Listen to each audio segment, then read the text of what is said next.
Hey, welcome back to another episode of the Berean Files. My name's Zach, My name's Jason. What's going on? and we are super stoked to have you guys with us today. We are going to be getting into a bit of spirit realm shenanigans, part 2, Yes, part 2. with our friend Seth Kicklighter. Let's bring him on in. Yeah, What's we had going him on, on. Seth was on what 2 months ago, I think. Hey, Seth. What's going Hello. on? What's up, friends? How you doing? Hello. Hello. Hello. Yeah, man, we're just hanging out. We've, we were catching up a bit, for a few minutes in the green room, if you will. I we're remember all it in our- fondly. Yeah, almost right. like it was a few minutes ago. Dude, I'm stoked to have you on. Last episode was one of the more fun episodes I think we've done. I try to show y'all a good time. Yeah, I mean, well, yeah, you're like just the right amount of manic, and I love it. And you've got tons of fun information. And honestly, a lot of it's new to me because I don't know, man. We've talked a lot on this show. Like we're pastors first, we're Christians first. I know you're, Christ is at the forefront of everything you do. But like being that this show is all about like, oh yeah, There's a table don't knock leg the there. whole Sorry table about over. Get it together, Jason. Being that our show is like kind of about investigating claims, weighing it against scripture, we don't deep dive any one specific subject a ton. I mean, I have the Enneagram just because I kind of have a history with that one, like seeing people in it and trying to deal with it.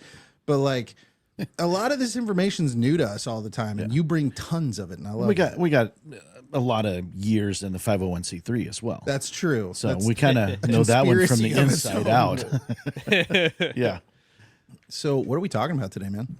Yeah, man. Well, this is a continuation of material proving my overall concepts. I guess I'll summarize in a second. But today is specifically focused on holistic healing methods, mostly cross-examining 2 different sources. Well, a couple sources, but within the same veins. And that is New Age Spirit Releasement Therapy from William J. Baldwin, Shakuntala Modi, and others. I'm using those 2 as sources.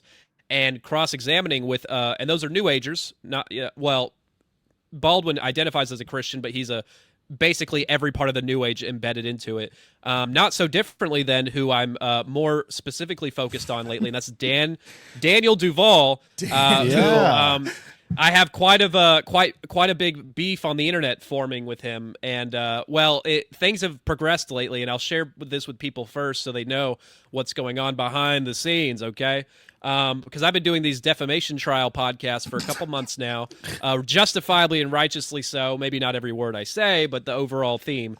And it's not just to get at him, by the way. It's because the teachings that he brings along, because he's bridging Christians into the New Age into a dangerous degree where they will be, they're already deceived, but it will lead to greater deceptions later that are very problematic. The thing with him is he is calling himself a Christian healer, using the Bible and these things and so on, but really it's completely demonic doctrine. In my opinion, these are opinions if any lawyers are listening. I know they are, because I'll get into the theory in a minute, but I will say that I challenged him to a debate publicly, and I offered him $3,000, and I've emailed his people for months now, and they finally get back to me after like my manyth try. And I've had other people close to him try to reach out for me on their behalf and never heard anything until recently. And I finally got an update after him ignoring me. He's been messaging other podcasters who had me on, and they've been telling me they've been getting DMs from him, harassing them, saying I'm slandering him. And if I'm slandering him, he should get a lawyer because then he could easily sue me, right? But he can't because I'm not lying about anything. Right. It's all verbatim quotes he's used, outtakes from his book, and nothing is slander because slander means I'm lying. Now, my analysis he may disagree with of the information, but I'm clear these are my opinions and it's analysis. But if he can find me to lie, he better sue me because I'm doing a lot of slandering, I guess. Anyway, so that's the drama. He denied my request for debate. I am a little bit douchey and too sassy in my emails, perhaps, and maybe that's part of it, but the information is valid and worthy of response. And John Pounders of Pounders Quest, an American treasure, said he would host it and moderate it, and I offered him $3,000, and I said I'm willing to offer him more money. He just has to call me himself because he's not directly contacting me. He's using his people, his minions, to do so. And I'm like a 27-year-old who looks like a lesbian, so why is he so afraid? He seems to have an answer for everything because they updated their website to answer a lot of the claims I'm making. out of context completely, a lot of them, and missing a lot of key details. But he updated their website, and if anybody wants to check that out, go to where is it? brideministries.com, into their article section. A lot of those are based around Bride Ministries. Yeah, brideministries.com, I think, or Bride Movement, it might be. Hold on, I have it written down here. bridemovement.com/articles. And the last few weeks of stuff are related to my material, but out of context. And if people want to see if I'm right or if they believe his view, please look at his sources. He's scared to do it in person, but he's willing to write a couple articles about it. And it's very out of context completely. So, and I'll address some of that in the interview. Off the top, just kind of talking about all that, we've kind of dipped our toe into the NAR movement stuff. Or have you gone into any of that at all? Not great. Tell me what that stands for. the new Apostolic Reformation. That's Bethel what Church is looped into that. Lot of New Age stuff crossover there. People have told me about it and saying there's a lot of connections there. I haven't looked into that specific group directly too much, but if they're talking about the concepts we're speaking of today, which I imagine they are, then this applies to their teachings as well, I suppose. Here's where that gets messy, is the New Apostolic Reformation. It's not actually like a thing that you technically belong to. It's more of like a thought type, if that makes sense. So like, okay, there are a lot of ministries that are not quote unquote connected, but they all push the same agendas of the people that are kind of ascribed to this concept of the New Apostolic Reformation. It's not like a legit club. It's just sort of a way of referring to these people where they kind of start putting it's not these necessarily an pieces. organized entity or legal entity. Yeah. So I would say he sounds like he is part of it, I guess is what I'm getting at here. I've never heard him self-identify as such, but it's if it's very connected, you guys let me know by the end when you hear the exact lore. But I'm sure there's a correlation there for sure. Yeah, and just one more thing, none of them say they're part of it. They just kind of are. Okay. Yeah, right. like it's like it's more of a slur for us to use. Yeah, there you go. I like that. Yeah. Well, but I mean, they do have the 7 Mountain Mandate. Mm-hmm. They do have things that they agree upon. I mean, it's a very loose coalition. It's not an organized coalition. Right. It's just keywords. It's not hidden. It's not secret. It's just not official either. I don't think so. Right. Do your thing, brother. Take us down the rabbit hole. Well, I'll give the 1,000-foot overview of what's going on here. Essentially, I'm cross-examining these holistic healing methods, and this relates to my first part because the first part, which people need to know as a baseline, I mean, I suppose this is all speaks for itself as well, but I try to make the point using specifically astral travel lore from testimonies of the top authors on the matter and cross-examine them with certain other texts and show that the astral realm specifically is, in my opinion, and I make a good case, I think, that it's all entity-facilitated theatrical simulations, basically meant to be theater to put you through these narratives and scenarios so that you come back to the real world and then you're an asset for these demons or self-identified guides, ascended masters, higher selves of yourself, and they will put you through these scenarios and teach you things and to teach you a cosmology of the universe that doesn't actually exist. It's all based on essentially controlled lucid dreams, controlled by them. I call them demons. That's a Christian viewpoint. They identify as guides, your higher self. If anybody doesn't know, your higher self is the New Age term for a culmination, a hive mind of all of your past and future incarnations of you from a reincarnation standpoint. And they're outside of time and can interact with you to help guide you through life in the astral. Or they're demons telling you such. And they have such deep control, they can control not only the whole simulation around you perfectly, masterfully, in a godlike degree. I hate to use that term, but to where people need to understand how deep it is. It can feel realer than reality. That's the common term used often, to where people can't distinguish it from reality. And they can control your implant thoughts, implant full-blown memories. They can take away your autonomy completely to give you these memories you relive in real time. They can give you a lot of autonomy, but they're always pushing you around and guiding your thoughts and intuition. They can make your lucidity go up and down strategically. This is pretty much evidential in the lore. And they admit to these simulation control abilities by putting you in admitted simulations. But they say the rest of the astral's real, we promise. But they're caught lying and giving different astral travelers different lore catering to their beliefs to a degree enough to where it's like, well, they can't all be telling the truth, and they're liars and they're manipulators. and they control your feelings so often that it's like, well, that's manipulation. So I make the point that the whole astral realm is strategically controlled to deceive you, and God allows this for our testing because we're doing divination when we do these things, and we're not supposed to be doing that. And he says in over 10 verses, or 9 or 10 verses, and I cover that in part 1, where there will be false dreams, false divination, false visions that make you go after other gods. What are these talking about? It's talking about spiritual encounters that are so powerful, they make you go after other gods. That's the demons, the fallen. So that's part 1, short version, and that connects to part 2 here and part 3, which is a reincarnation debunk directly, but today we'll get into that a little bit. And part 2 is the holistic healing stuff, because these holistic healings in spirit releasement therapy and Dan DuVal's Christian deliverance ministry, quote unquote, they have visions, mind's eye visions, the whole process. And Dan DuVal calls it the inner world. These spirit releasement therapists, New Agers, have different name for it, or they just say it's visions, mind's eye. And it's like remote viewing or regression when you get a past life memory, or you're accessing quote unquote memories, all different sorts of that I cover in part 3. And or even abduction memories or future life memories. That's part 3 material as well. And then Dan DuVal has pre-Adamic memories, but he doesn't past life memories, and they're totally different. And I'll get into the details later. But it's like he has these New Age Christian rebrands for everything. He has, you connect with your spirit, you invite your spirit to indwell inside you. But that's a Christianized version of your higher self, that you need to connect with this part of you. It's part of you, but you have to ask it verbally or mentally to come and join you and merge with you. That's what he teaches people to do. He may call it something different. Can I throw a couple ideas at you really quick? Yeah. This might, one of them is more part 1 question, just to clarify. But like we talked about drugs being a piece of this, that like different chemically induced states can tap into this sort of thinning of this veil, right? Do you think any, like, and I'm not asking, hoping you say that there's any safe ones, but do you think there are any, do you think that like all drugs, all altered states can lead to this? Like, for instance, like marijuana being one, alcohol. I'm not saying they can't, because really the key denominator here is theta brainwave state and consent.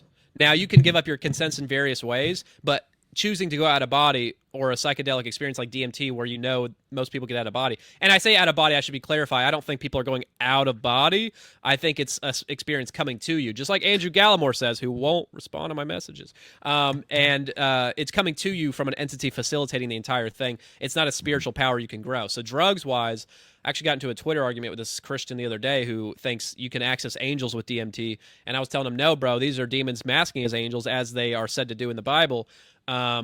And they'll cater to New Agers with a different lore. They'll be light beings. Right. They won't call themselves angels. It's just a different character for a different scenario.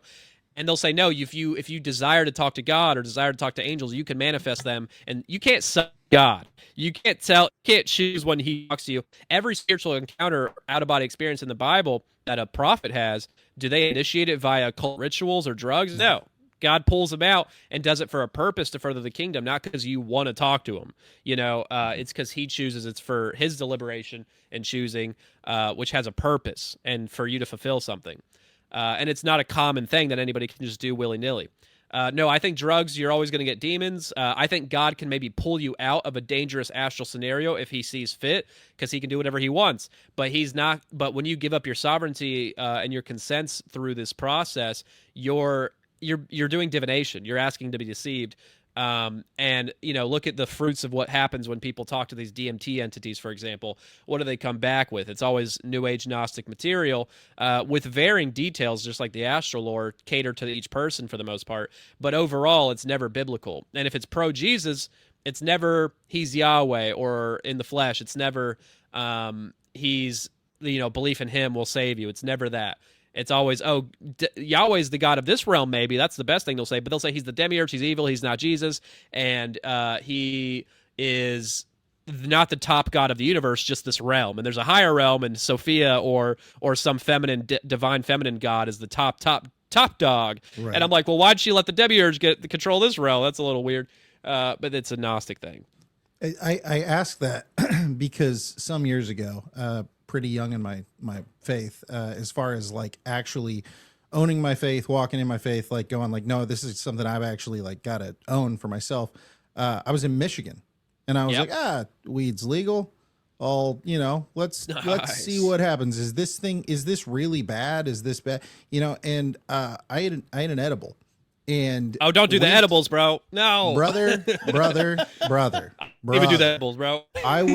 I was cutting onions in a kitchen in a cabin, and I just suddenly it's like whoop, and I felt like all of a sudden like I'm looking through like it looked like a sphere, and it's just like a plane, like it's like a I don't know, rolling planes, and then it's like whoop goes over my head again, and now it's like the moon or something, it's like whoop, and it's like all these different sets, these scenes. And I So come you're out of seeing that. stuff. Okay, yeah. I'm seeing stuff legit. And then all of a sudden Yeah. I come to and I'm cutting onions and I'm like, holy crap. And I like put down the knife and I go and I sit down. I'm like, okay, this is not good. This is bad. You have messed up, and I'm laying in bed trying to sleep because I'm like, okay, we gotta get done. I remember this little thought just comes into my head and it goes, is God real? And They got you. well, I went, what? I was like, that's not me. I was like, I never in my life, even when I was not like living a Christian walk, never was that a thought. Like, it was like, no, God is clearly real. All the evidence points to God is real. This is not of me. And so now I'm like, oh, something's got me right now. Oh, yeah. I have like opened myself to some kind of like something is allowed to give input right now. And so I'm sitting here riding this out and I'm like, I'm just mad laying in bed because I can't sleep. And so I'm like talking at it. I'm praying. I'm asking for forgiveness. I'm repenting. Like, and it's like, God, you got to take this away from me. Like I wake up the next day. I'm fine. Never had anything like that since. Never touched anything like that since. At that moment, I was like, this is inviting demonic deception into my life. But I, like an idiot, was like, is this bad? And it's, yeah, it is. It is actually bad.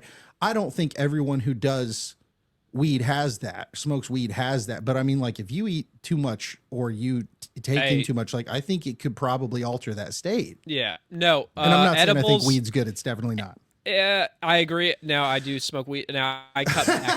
I used to be a daily stoner for years and years, and I cut back to now I'm like once a month, maybe twice a month tops. And I'm trying to, and I'm convicted more than ever, so I might quit. But it's not hard. It's just like I'm just like whatever.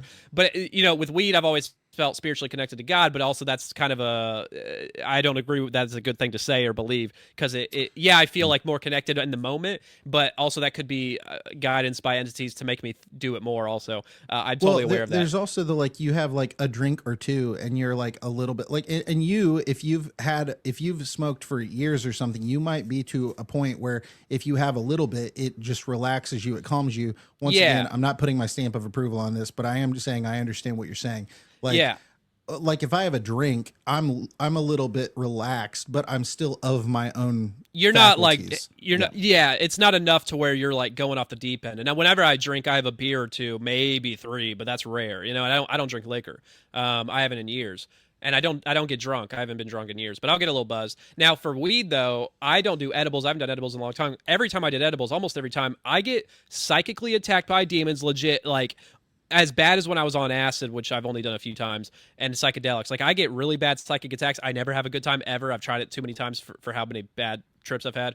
Like, really nightmare stuff. And when I'm on edibles, dude, I get like the thoughts coming to my head, and the like stuff I'm dealing with is so dark and weird. And when I smoke, I never have that. So I just don't do I don't do I think edibles is a different wave, and that's more likely to open that door to these visions and stuff than regular weed. It's a different power, different animal to me. But it's all, I'm not justifying any of it, but there is a difference there that I've noticed in my own walk with it. That's fair. Fair. Yeah. The other thing, and I'm curious to see how this unfolds, but the stuff you're talking about, the like past lives thing and future lives and all that feels very Hindu. It feels very, we're all Brahmin, we're all connected to God experience. It's God experiencing God's self. Do you see a lot of tie in that?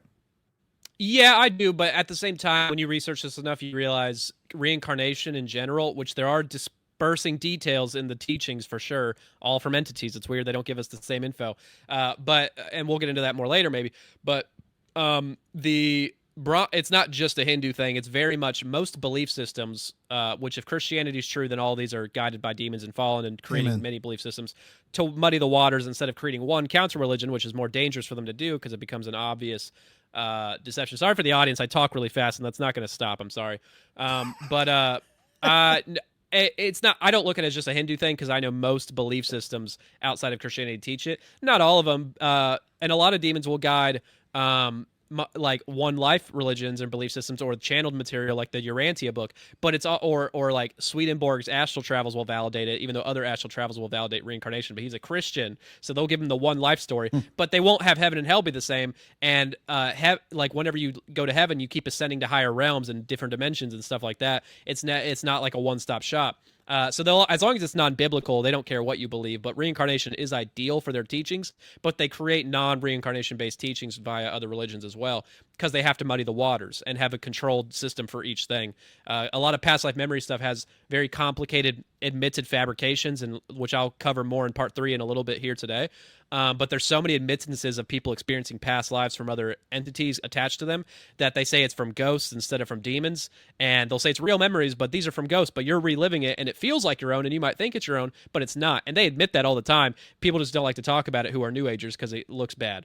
So they have to have a Hegelian dialectic cover story for both sides of if you believe that or not, but they're both non-biblical at the end of the day. Right. That makes sense. Go back to what you're saying about the integration where you're inviting your other self, or I forget how you phrased it, that you have to merge with yourself from outside yourself. You're saying something about that earlier. Yeah. Recap that for me. Well, that's I'm still wrapping my head around that. It's like a new age teaching, or it's like shadow work, they'll maybe call it. But there's different names for it. And it's where you will, via meditation or other means, or through astral initiation experiences, which people in initiatory societies might talk about, where you go into these vision quest kind of experiences, which is all controlled simulations like the astral stuff, and you will meet what claims to be your higher self or part of you. They might call it different things, but higher self is like a cleaner way. And it's a culmination hive mind of all of your incarnations. So if you in a past life, you in a past life before that, you in the one before that, plus future ones, because they're outside of time. There's no time in the astral, they say. But anyway, so there'll be a hive mind combination of all of them, not counting yourself though, even though it's outside of time, which is funny.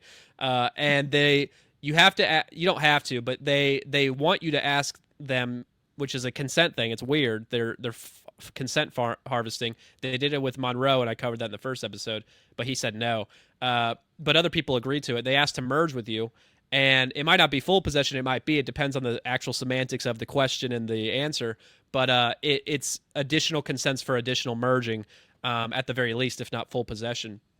And they'll trick you into thinking it's part of you. You know, this is part of you, and we can guide you. And if you merge with us, you will be a better version of yourself. You will get powers, which they do get powers, psychic abilities, because they're merging with demons. You'll ascend, all these things. And, Dan DuVal teaches, I guess I'll just get ahead of it just a little bit. He teaches that your spirit, and so, like he says, we're a triune, just like God, we're body, soul, spirit. And I'm not denying that, because it does use them not interchangeably so much in the Bible, but the way he's framing it is very problematic, because he's saying, oh, you're the soul inside the body. Your spirit is your pre-existing, pre-Adamite, before Adam, existing soul that existed before time, or before structured material realm, and that it's basically you. And whatever you lived in that life will recycle into this life thematically, just like reincarnation teaches. It's like the karmic balance of if you experienced, like if you killed someone in a past life, usually that person has to kill you in the next life. It's no retribution or forgiveness. It's you have to reverse it, Or if you were betrayed in a past life, you now are going to get betrayed in this life, and it's going to cycle over in the age. And Dan DuVal says the same thing. He says you can also, your spirit chose your future life, or your life now, and shows details of it, just like we life plan in between each incarnation in reincarnation teachings, which they access these in between life memories via regression and hypnosis. And this is all coming through Christian teaching. quote unquote, but it's very from much not, at least from DuVal's in side. my opinion. Yeah. For Yeah. future reference, let's Yeah, do some air verbal quotes, quote unquotes verbal just for the quotes, yeah. podcast Sorry. people. Sorry, audio people. Be careful. But well, no, but the thing that comes to mind with that is, dude, like your spirit isn't you. Like literally, the word for spirit is ruach, and that's the breath, right? The breath of God. When God says, "Put 2 of every animal on the ark," He says, "All that have the breath of God in them, all that have the spirit of God in them." Your spirit is from God. It's of God. And He gives you agency, and I guess you could call that your soul or something. But I'm saying, like, this whole concept of like, oh yeah, the spirit, that's you, but it's you through It's all a separate the ages entity with its own consciousness and own feelings, and it has different feelings than you about some things. Maybe it'll disagree with you on stuff, and it says you guys will disagree sometimes, which is interesting. Which, I mean, the thread of truth is that you existed before creation. Well, yeah, because these yous are Elohim. They're not you. Oh, okay, I So understand. the shred of truth is, yes, this is true. We did exist. This memory did exist before, but it's not you. but it's not you. Yeah. You're giving access, like Seth's saying. Like, Well, yeah, but to even other- but then even the memory has been fabricated by these things, is what Seth's saying. And Yeah, is like biblical. yeah. I don't want to get too ahead of it just because we get into it more later. Do your thing. We're gonna Okay, shut yeah. up. We're gonna shut up and let you iron this Stay in your out. lane, brother. we'll stay on 1 point, speed. You go on 1.5. Go for it. Yeah, it's a lot of material here, and I don't know if y'all want to go all day with me, but if we need to rush in any parts, just let me know. But I like to be thorough here. I usually spend the first half of this presentation focused on the New Age stuff, and then I do the Dan DuVal in the second half, because it makes way more sense when I do it that way. Just trust me there. And so it's a bit of material. It's not reading as much excerpts as before, but I will read quite a few later. Just so people know I'm not making stuff up. But yeah, I'll just rant for a bit and get into, I guess the short version, quick 1,000-foot, because I didn't cover it all. But these controlled visions are what's validating the experience, and these apparent healings that these people are having. And they are having some crazy healings to mental, spiritual, physical things. But the actual truth behind the healing, I guess I'll get ahead of it and just cover this because it's important. But it's a mixture of things happening here. When it comes to these practices, it's mostly temporary healing. Like people are coming back to repeat sessions, and either the same thing or something worse is coming back not long after. Healings are strategic on behalf of demons mostly. It's where they are controlling this vision, channeling information through you, and then the whole goal is for you to believe the channeled information, so they relieve pressure from you at the end of the vision with a coinciding narrative in the vision and channeled information. And whenever it's over, you will feel better, and they'll make you feel good because they're still connected to you, and they'll relieve whatever pressure they were afflicting you with, temporarily often, and then it'll validate the cosmology and information that you just channeled as legitimate and trustworthy. And the whole goal is to guide your belief system. They care more about your belief system than inflicting pain on you. They're willing to trade those things. What does that say about the nature of who they are to all these New Agers out here, if they care more about that, and as opposed to loosh harvesting, which is the Gnostic or New Age kind of view of what they actually want? No, it's your belief system. Why do they care about that so much? Interesting. Makes sense in a demonic framework. But anyway, so that's a big part of the deception here. So Dan DuVal sees these visions and healings. He's like, well, it must be true because it's healing. And I'm like, well, it's a strategy here. Now, and we know this because when you cross-examine, they can't possibly coexist, the stuff coming out of these situations. It's very evident in my opinion, but we'll see what you guys think. And yeah, I guess that's most of it. But the healing also can be, it's also sometimes long-term in my opinion, or maybe fully, because if you're an asset doing work that is promoting this stuff to other people, like Dan DuVal or his employees, if you're an asset as opposed to just some rando, you're more likely to be protected because they protect their assets, which is very evident in all sorts of different lore. Not 100% maybe, but if you're doing work for them and you're valuable, they want to protect you. So keep that in mind. Now, there are some genuine healings coming out of these things, but it's complicated because if you're doing these divination practices like DuVal's in the New Age, I think it's less likely to have long-term protection because you're opening spiritual doors. But it depends. And this applies more, what I'm talking about, to regular, normal, quote-unquote, deliverance, which I have a bone to pick with as well. Because I think the theatrical element to the practice are applying also to the regular deliverance, where it might be closer to the truth, but demons are playing out and acting all feral and monstrous to put on a show and make you think they're less intelligent than they are. And then when you cast them out, they can teach you methodology, because when you cast them out, they might just leave strategically when you do some method that doesn't actually work. And then they can convince you that that's the new method, because most of their methodology comes from trial and error, not from actual biblical precedents, which they'll admit to often, because the Bible doesn't give us a whole instruction manual, as it shouldn't, because we would go too crazy with it, and it should be used in extreme cases, not for every little problem, in my opinion. So I think a lot of deliverance is active channeling witchcraft and deception and teaching methodology that is false, and it's strategic, just like what we're talking about today. The same patterns overlap, I believe.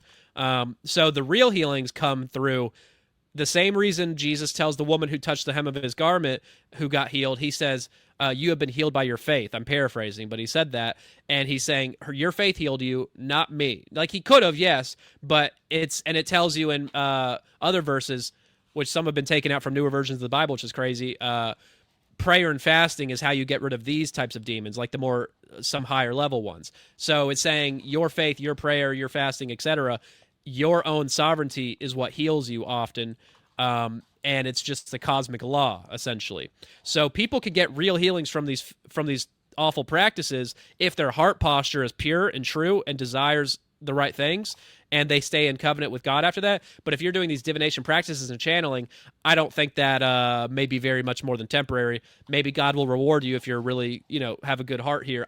He can totally do that, and I think he does. But that's what the evidence shows, in my opinion, and I just want to get that out there as a prequel to all this. Yeah. Oh man, that's a lot. Yeah. So I guess my question about, I hate to jump to DuVal already, but like, does he just believe that demons can't heal?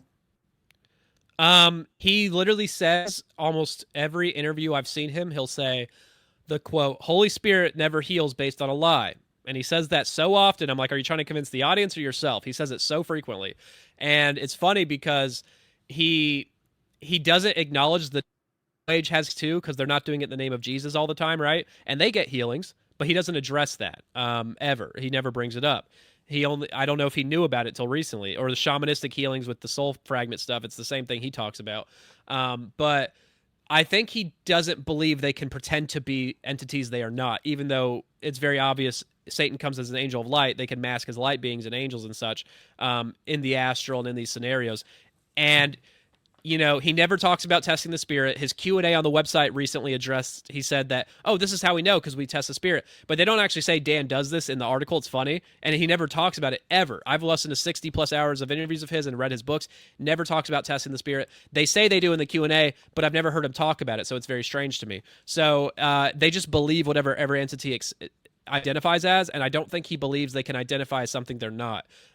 Which is funny, because the New Agers admit that these beings will identify as entities they're not quite often, and they'll admit to that, but they'll say, but I believe these other ones, because they'll catch them in lies, and we'll talk about that soon. So I think he's just, I think he is more aware of what he's doing is problematic than he admits, but that's just speculation, of course, lawyers. Can we just pick the one like that's so relevant right now, or was a month or two ago, but like Chris Bledsoe? So like Dan DuVal would look at the Chris Bledsoe situation and likely go, yeah, that probably is an angel of light. Well, his lore does coincide with the New Age so drastically, it's insane. But, some key divergences, trusting Jesus as Yahweh, etc., which is good, but so much problematic stuff alongside it. He doesn't talk about these things. No one badgers him about it. No one questions him. Taylor Welch definitely doesn't. That guy is, by the way, I'll put it out there just for legal reasons. He's been in contact with me a few months ago and watched my part 2 material on biblical hitmen and called me and said he agreed with my assessment completely and wasn't aware of these things. And now he's been aware for a couple months, and he still has his Dan DuVal's teachings and paid partnerships on his Novos network, and he is too scared to say anything and deplatform the man or help undo the damage he's done by popularizing this man with good intentions. I know he had, but this is a borderline nefarious absence of public discourse on the topic, and he knows how I feel because I've told him. So Taylor, please come around. I love you, but you're messing up a little bit here, brother. if you are listening, which he's probably not. But so Hey, I've man, calm yeah. down. Maybe. Yeah. So I'm trying to do the right thing here, but people need to. You're a popular platform. You need to speak up for what's right. You say you're for the kingdom. Prove it. Put your money where your mouth is. I know there's Amen. probably legal involvement here in contracts, but I don't feel sympathy for that at all. Do the right thing. You know what I'm saying? But in all reality, I mean, what this whole situation sounds like the whole you and Dan trying to hash this out, and then him getting legal with it. We're gonna be best friends one day. Yeah, we will pray for that. But this feels very Billy Carson, Wes Huff. Hey, it's gonna be bigger than that, baby. If I just get Do on it. with them, Do it, man. Do I'll it. offer him $5,000 later. I'll try. I'll see what happens. But my point is, Huff came out unscathed in that because Carson had nothing. Yeah. And if you're right and you're bringing the facts to the table, you're fine, dude. So but that's my point on Welch is it's dude, just do the right thing. You're going to be okay. Just do the right thing.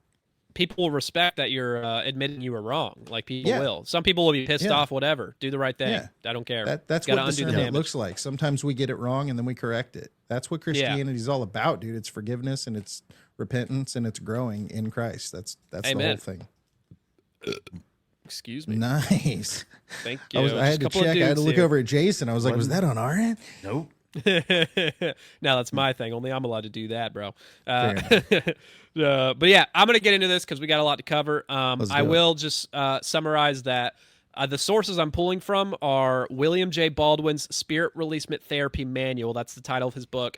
It's a tome. It's fat, and it explains every little detail about the entire process from thousands and thousands of his own healings, quote unquote, and many years of doing this, and Shakuntala Modi's book, Remarkable Healings, which is the same exact lore they're giving to other people. So it's not just him, it's other people that are getting this exact same information.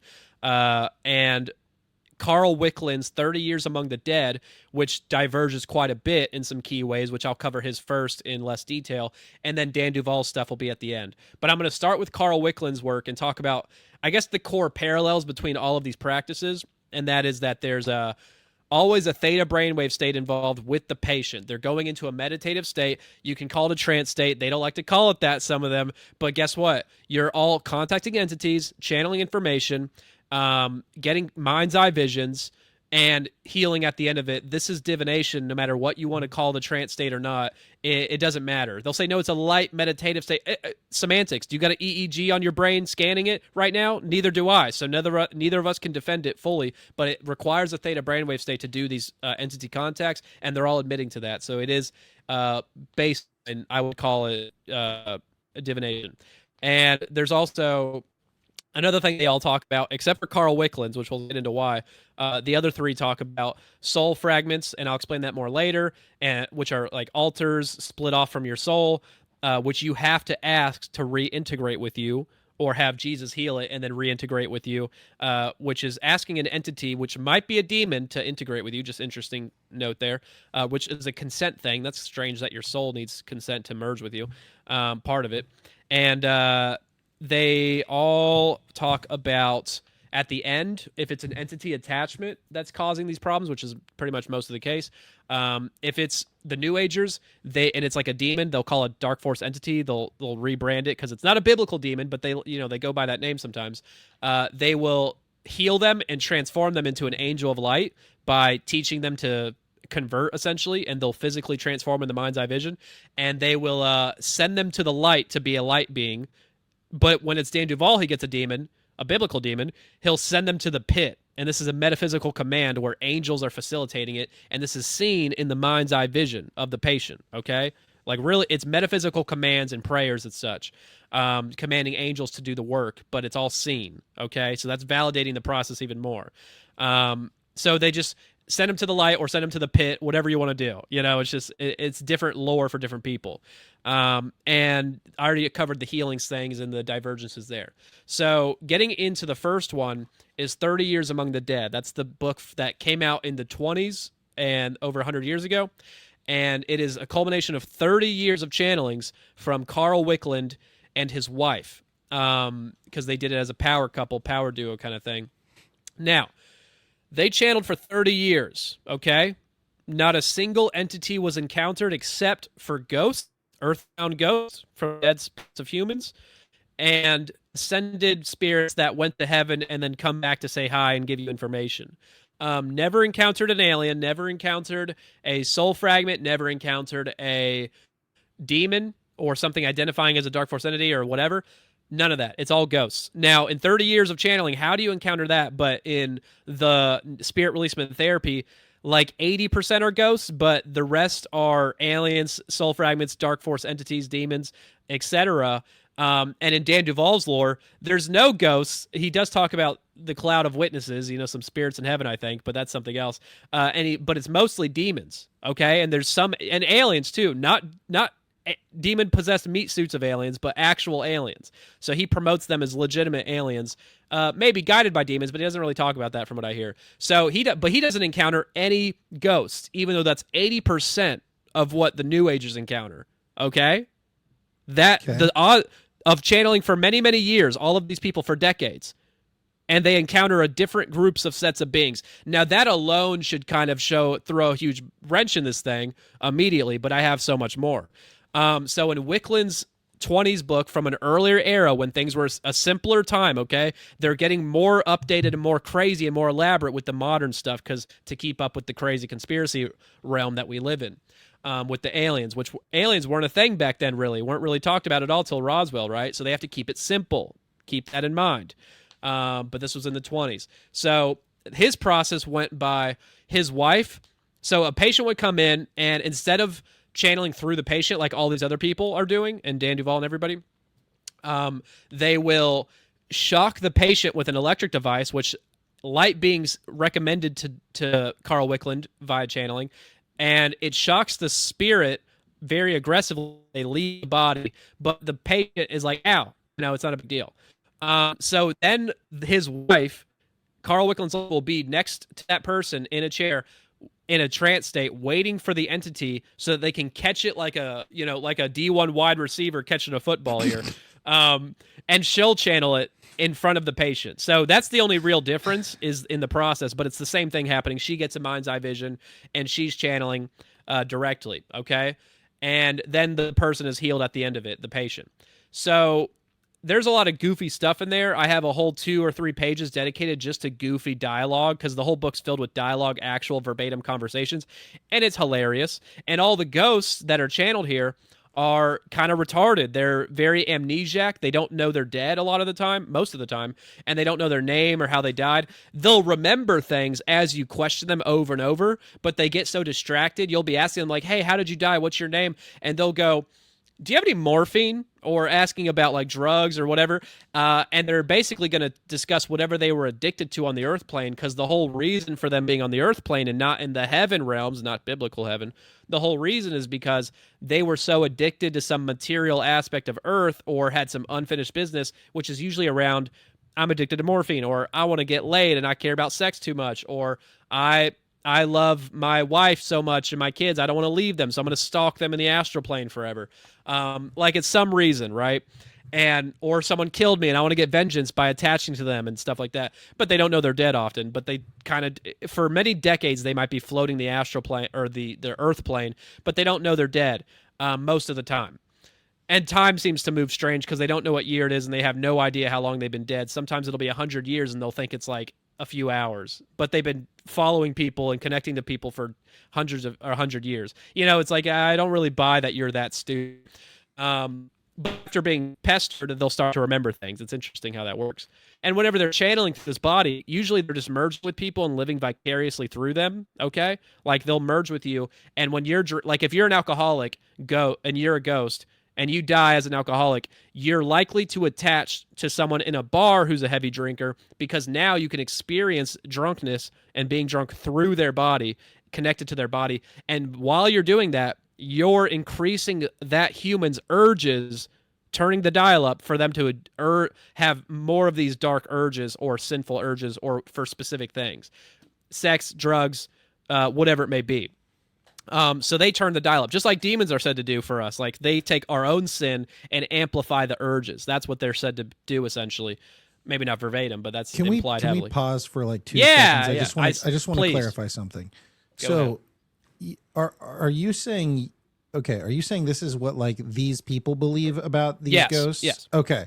You would agree these are just all blanket. It's all demons unclean masking. spirits. Yes, Yeah, all got of it, them. got it. Sorry, I Cool. guess that should be clear. No. I thought that's where you were. I just you get rolling, and sometimes It'd it be starts scary if melding I a little did bit. We'd have some other stuff to discuss, Seth. But I Yeah, think we're you'd have good to give me there. a rollicking there if that was not No, the case. That's all good. I just got to explain the lore because when you see the divergences between different people, you see, oh, well, this individual practitioner who's doing hundreds or thousands of these meetings, they're getting consistent lore within their framework. But if you cross examine it with other people's framework, it doesn't line up at all.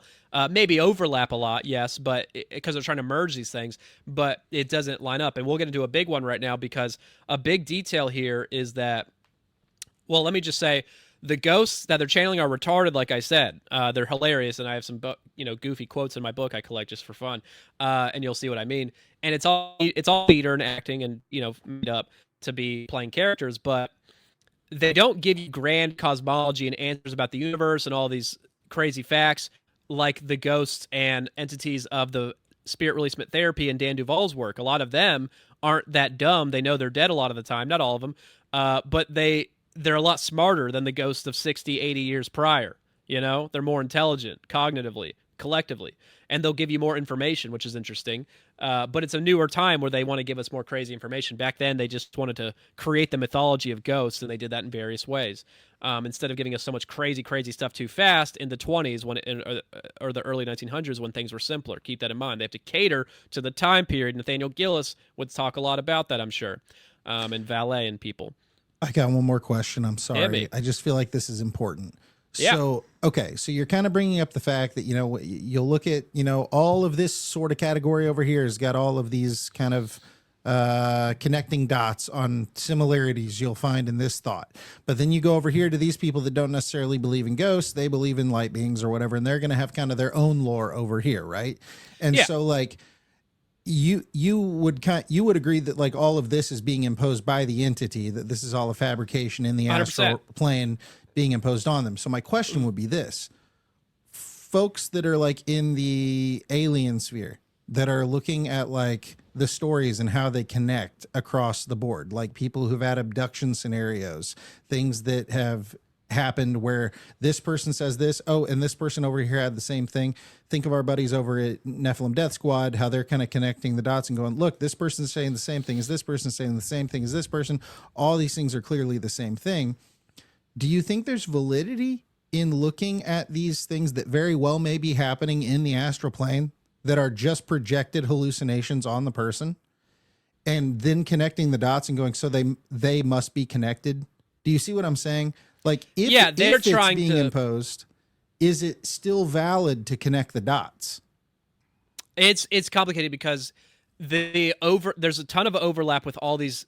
Anything divination where you're contacting entities, getting visions, etc. There's a lot of overlap that they try to embed. But when you look at the details, there's so many divergences. If you really collect them like I try to do, it shows that they are either all of these entities are lying or one group is telling the truth. But why don't they tell you about these other deceptions? They never talk about it. They just teach you different things. They cater to, they can read your mind, especially when you're opening yourself up like this.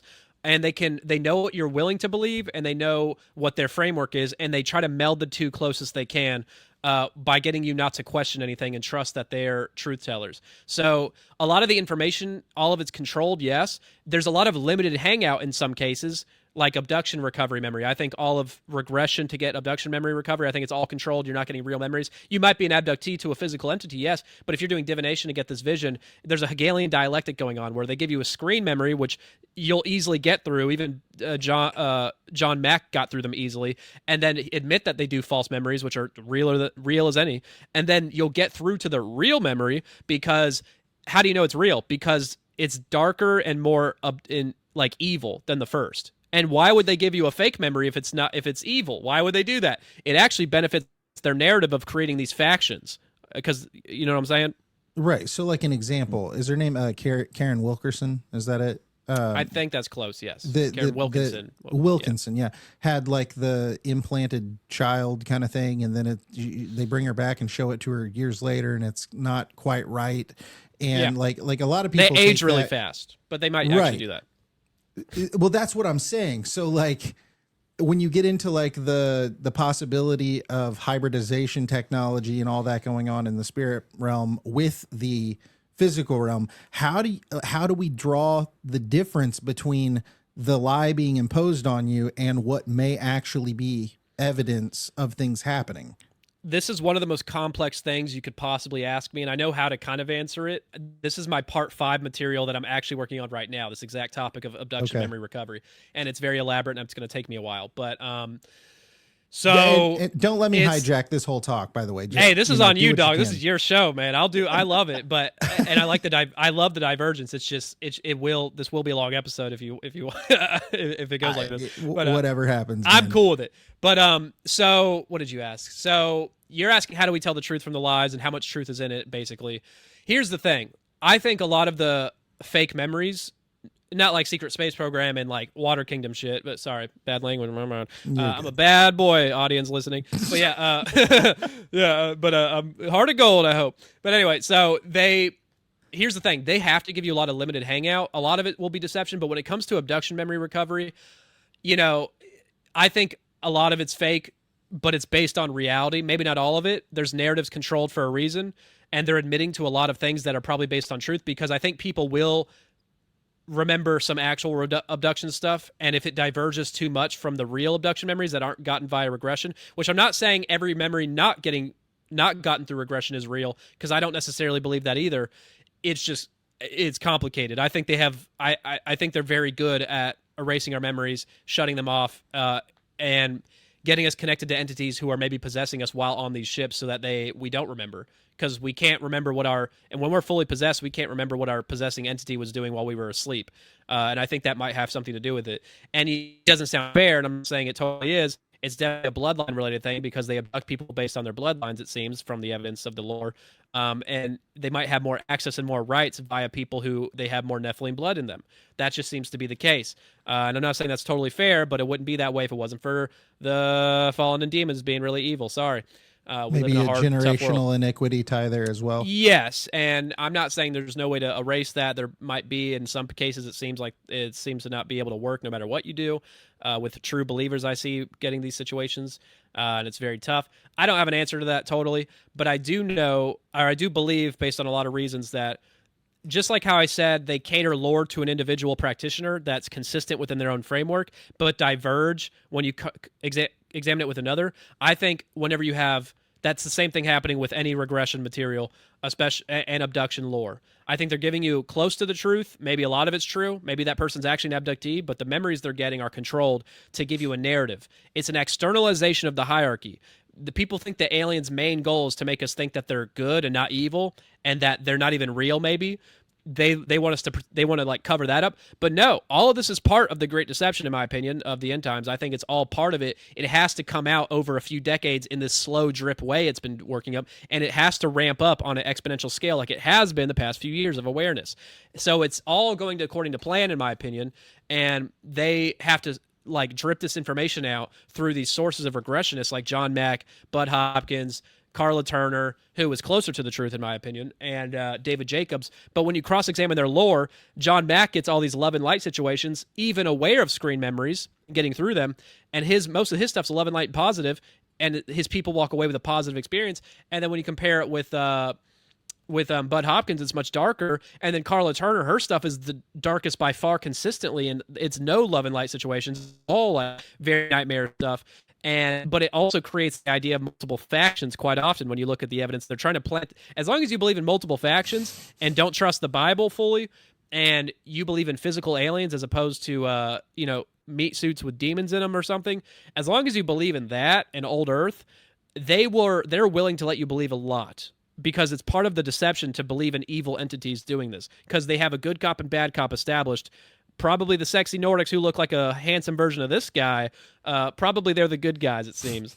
And everybody else is going to be the bad guy. And they want you to think with these fake memories, the screen memories that are positive, they want you to think, oh, their deception is giving you fake memories to make us think they're good guys. No, that's the Hegelian dialectic. The deeper deception after that is, oh, I found the real memory. It's the dark one where I'm getting, my butt probed. It's like, no, that's still supposed to come out. That's still supposed to be part of the narrative. It's just they which want is you to very evident through like Fox News or like the Yeah, people who are yeah. actually talking about this. Yeah, we know that there's these 4 types now and all that, and it's like, what are we doing? What are we? Why, Yeah. It's exactly what you're saying. They're setting up a you'll Hegelian dialectic. you'll see Hegelian dialectic false vision implantation more in what I'm about to talk about, and also in part 3 I get into that quite a bit in a very crazy elaborate way, and it's hard to follow, but I try to do a decent job delivering it.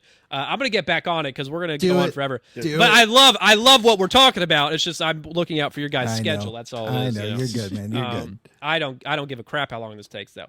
But anyway, back on the 30 Years Among the Dead book, I'm going to just say real quick that Wickland, like I said, the only teachings he gets is not from the ghosts he's channeling. He just gets rid of them and sends them to the light pretty quickly.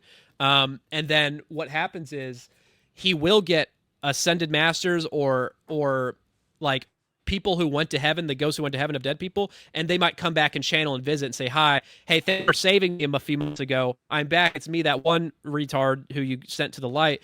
And then they'll be like, by the way, reincarnation is not real. And I'm going to read a quote real quick just so people know I'm not lying, but a quote from one of his books says, the theory of reincarnation can undoubtedly be traced to early stages of mankind when departed spirits took possession of the bodies of sensitive individuals and lived and acted through them, thus seemingly indicating reincarnation. But in reality, this was only spirit obsession or possession. Spirits as in ghosts, not demons. He says the supposed memories of past lives of those who believe in reincarnation are far better accounted for by the presence of invisible intelligences whose memories of their own mortal careers are conveyed through thought waves to the reincarnationists who have become sensitized to such impressions. He's saying ghosts of earth plane dwelling ghosts are connecting to you, and when you go to a past life memory session, which he accesses past lives just like them, but he recognizes because spirits came and told him, validated this, that it's all fake, or it's not fake, it's not like created, but it's real memories from spirits attached to you, and that's their past life. So if you're Bob and you have a past life memory from a guy named Jeff 100 years ago, that means Jeff is a dead ghost attached to you. That's what he's saying. Now the problem with that is there's so many problems with that in the actual lore and evidence, because it doesn't actually make sense, but we'll get into more of that later. But it's funny because in the New Age spirit releasement therapy, they admit, and I'll get into it more in a bit, that, yeah, a lot of your past life memories are from ghosts attached to you, but not all of them. And his spirit context validated that story. So it's bridging these two stories and worlds, but why are spirits validating, no, it's all fake, and one saying, no, only a portion of it's fake? And he says if you get rid of all the spirit attachments, then you can trust your past life memories when the coast is clear. That's what he says. Okay? So it doesn't add up. You have ghosts confirming this. Helena Blavatsky, the ghost of Helena Blavatsky, channeled through Carl Wickland's wife and even told him all this, saying, yeah, I know I pushed reincarnation and theosophy. I'm the girl who popularized it, but I was wrong. And we know it's her because she says so. Kind of silly, right? Kind of silly. So yeah, that's it for that book. And now I'm on the spirit releasement therapy lore. And, I guess I should say, yeah. Oh, and also Swedenborg, Emanuel Swedenborg, the astral traveler who's a Christian from the 1700s. He also has quote. Yeah, he also has exactly. He also has quotes in his book where he says the same thing. He says that all past life memories are from ghost attachments, all of them. And his spirit context of angels in heaven confirmed this to him. And then when you go to a New Ager in the astral, they get a totally different story based on reincarnation. So that's more connecting to the first episode, I suppose. But that's important because they're getting what caters to what they're willing to believe. Okay? He's a Christian. He believes the Bible, but he thinks a lot of it's symbolic after his astral travels, and it's not literal. So very important, cut off there. So... Yeah. Well, yeah, if man. you can make the Bible symbolic, then all of a sudden it holds no weight anymore. It can mean whatever you want it to mean. Oh, yeah, and you can interpret a lot of different things out of that poetic tome right there. So yeah, man, getting to the spirit releasement therapy lore, though, I need to explain people what the process is here just a little bit so they understand the dynamics taking place, because it's kind of, it makes it make more sense, despite being a little bit convoluted, so bear with me, guys. So yeah, essentially in the SRT lore from the 80s and 90s when it was popular, I don't hear people talking about it ever these days. I don't know if it's still a thing because the people who were in charge of it died out or got, I think Shakuntala might be alive, but she might be dead. She's old. She's very old. But yeah, it was popular in the 80s, 90s in like pockets of the world, but not like spread out. It's like word of mouth heavy, I think. So yeah, for their attachments, when they would channel a patient, they would say in advance, tell them to channel whatever comes out and just feel comfortable with that. Like they would make sure they pre-consent to it. Okay, so they're consenting to this act, and they get into a theta brainwave state. And when they channel ghosts, which was the majority, they would question it. They would believe whatever it said, first of all, and they would ask, "Hey, what emotional desire is keeping you on the earth plane? Is it your sex addiction? Is it your drug addiction? Is it your connection to this person? Whatever it may be." And what they would also ask, like, what problems are you causing for this patient? Like, what are you doing to them? What thoughts are you planting in their head? What urges are you giving them that's sinful, etc.? And they would answer every question you ask, okay, and give you a story and cosmology with it. And obviously, whatever effects they're having on the client is probably what they came in for. You know, it's pretty obvious. And then they would convince it to go to the earth, to the heaven planes, and they would ask a light being to come down and save it. And metaphysically, in the mind's eye vision, the patient is seeing all this stuff take place. They're seeing light beings show up. They're seeing the attachment. They're seeing it go off into heaven realms, not biblical heaven, of course. And they're watching this happen while channeling these entities. Okay, so it's very crazy and weird and elaborate. And so that's what happens with a ghost. It's a lot simpler. When it comes to a demon, a dark force entity, they like to be called. Get their pronouns right, guys. It's a bit different. This accounts for about 10% of the attachments, right? And their intelligence is more, and their level of evil is more of like a moody preteen, not so much intelligent, calculated evil. They're not, okay. They're like, I'm serious. Like the way they talk and the dialogue is so corny and stupid. It's kind of embarrassing people buy into this stuff. It's really bad. It's bad that I bought into it for a short time, and I'm embarrassed myself. So I'm doing some of the pillars today, and a lot of quotes in my book and excerpts that are fun. But when it comes to the demons, they have a different little method here, slightly. They still ask the same questions, like, "Hey, what are you doing attached to this person? Why are you causing these problems? Whatever." But then it's funny because when they're questioning them, the demon will try to escape a lot of the time. And they'll be like, "Oh, I'm getting out of here." They'll like verbally mention it, they won't just leave. And they're doing it while channeling through a person. So it's like, well, you're like, "I'm going to get out of here," but I'm channeling through a person. It's stupid. And they'll be like, they'll call upon these light beings of different names I'll get into in a second. And they'll metaphysically call upon them, which is seen in the mind's eye of the individual, not the person saying it, not the practitioner, but the patient. And they'll call upon these light beings or angels to capture the demon metaphysically in a capsule of light. Okay? And they'll be like, "Tighten the capsule of light if he doesn't comply." And they're like tough guys about it. It's so silly, bro. It's so silly. And basically, here's some of the names of the light beings they have to call on for different parts of the operation, because they have a structured operation to it. It's not calling the name of Jesus and say, "Get out." It's a whole structured, like, spell casting they're doing, and it's very silly. I'm not going to get into the whole thing, but I'll just say some of the light beings you call upon go by these names. There is the warrior angels of light. Cool. There's the mighty rescue spirits of light. Mighty, a little interesting verbiage there. What does that mean in the Bible? It's typically referring to the giants or the Nephilim, right? Yeah. A little weird throw in the there. Gibberim. There you go. Then you have the mercy band of rescue angels. That's just gay. I'm sorry. That's not even a good name. And then you have something very, very on the nose. You have the legions of light. A little bit more to my hive mind concept. They say, what is Jesus ask the name of this one demon he's talking to? I am Legion. And it says, "For we are many." He says, "I am Legion, for we are many." Telling you they're a hive mind, which Revelation 11:17, I think, also says that they are of one mind. And I'm like, they constantly tell you they're a hive mind in so many ways in the lore, and people need to understand that. That's how they operate like an AI in the ether realm, basically, how they transfer information instantly. And people need to know that's how they carry out these deceptions and how they get this lore so perfect all the time. Perfect between the practitioners, not when they diverge between other practitioners, but that's strategic and intentional. Hope I'm making sense. But yeah, here's what happens with a demon. They basically convince it to be a good guy and say you've been lied to and you're a victim, and they do it very easily to everyone. Dan DuVal doesn't do this. He just sends them to the pit. But, they do a different thing. This is what happens. This is the actual excerpt of what happens when he has a demon. He says, he explains to them 3 deceptions they've been told by their dark superiors, like the higher level. They don't call them fallen angels, but that's what we would call them, okay? So he says the first deception in the dark realm is that there is no light within the individual being. Once they believe that, they are under total subjugation by their dark superiors. Light as in a spark connected to source, connected to God, whatever you want to call it. That's what they mean by that. An infinite source.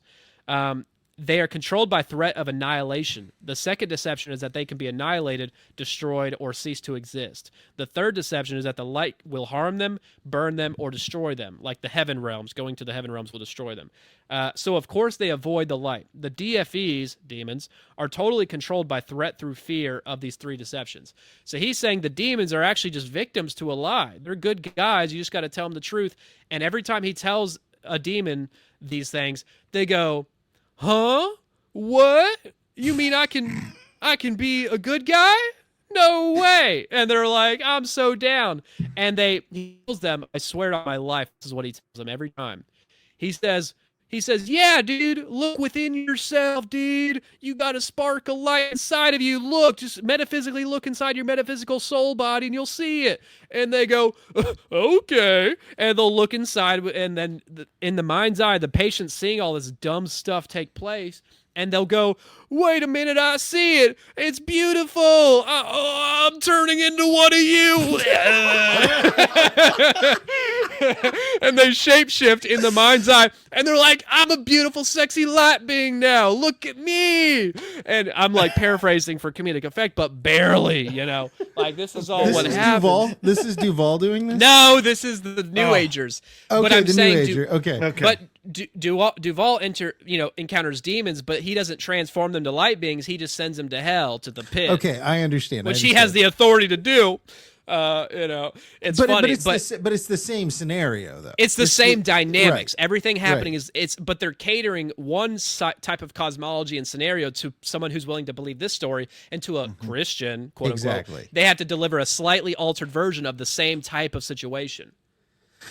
Oh man. But they're all healing people. How are they doing that? Strategic operation, in my opinion.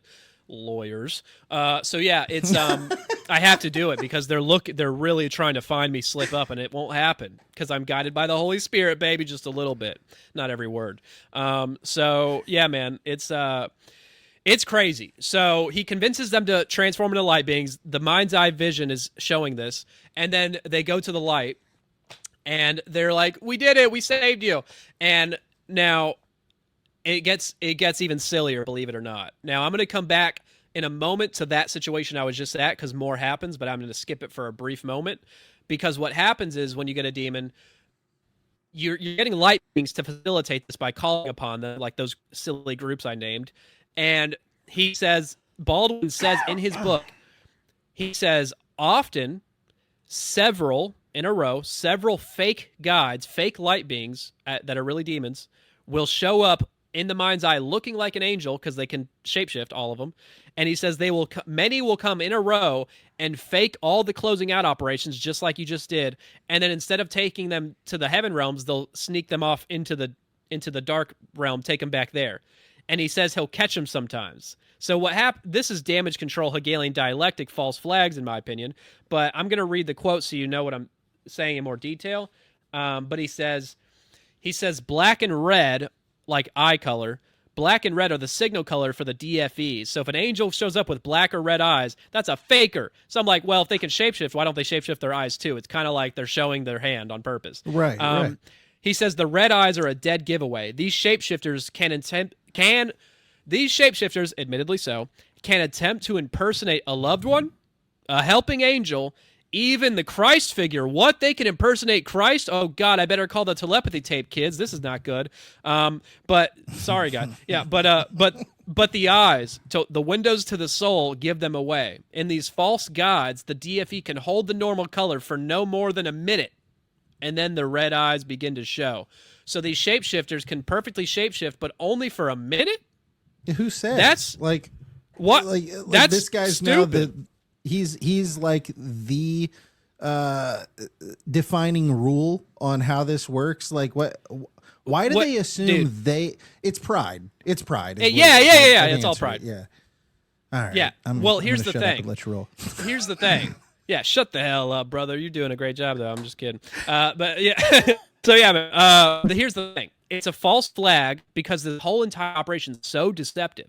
You need to throw these dudes a bone every once in a while because he literally often will say, it's like, it seems too good to be true how much they're listening to every word I say and do whatever I ask and answer all of my questions. He says that, and I'll get into a quote later, but it's just silly to me. So they're doing this because it's giving him a false way of testing the spirit, in a way that makes him feel like he's like figuring it out, the deception. He's like, yeah, I got it all figured out. They're deceptive sometimes, but it's so easy to figure out because they're like, oh, we can only hold the form for a minute. So he tells his patients to look into the eyes of them in the mind's eye for like a minute. He says, just if you don't trust them, just stare at them. And if they shapeshift back, you got them.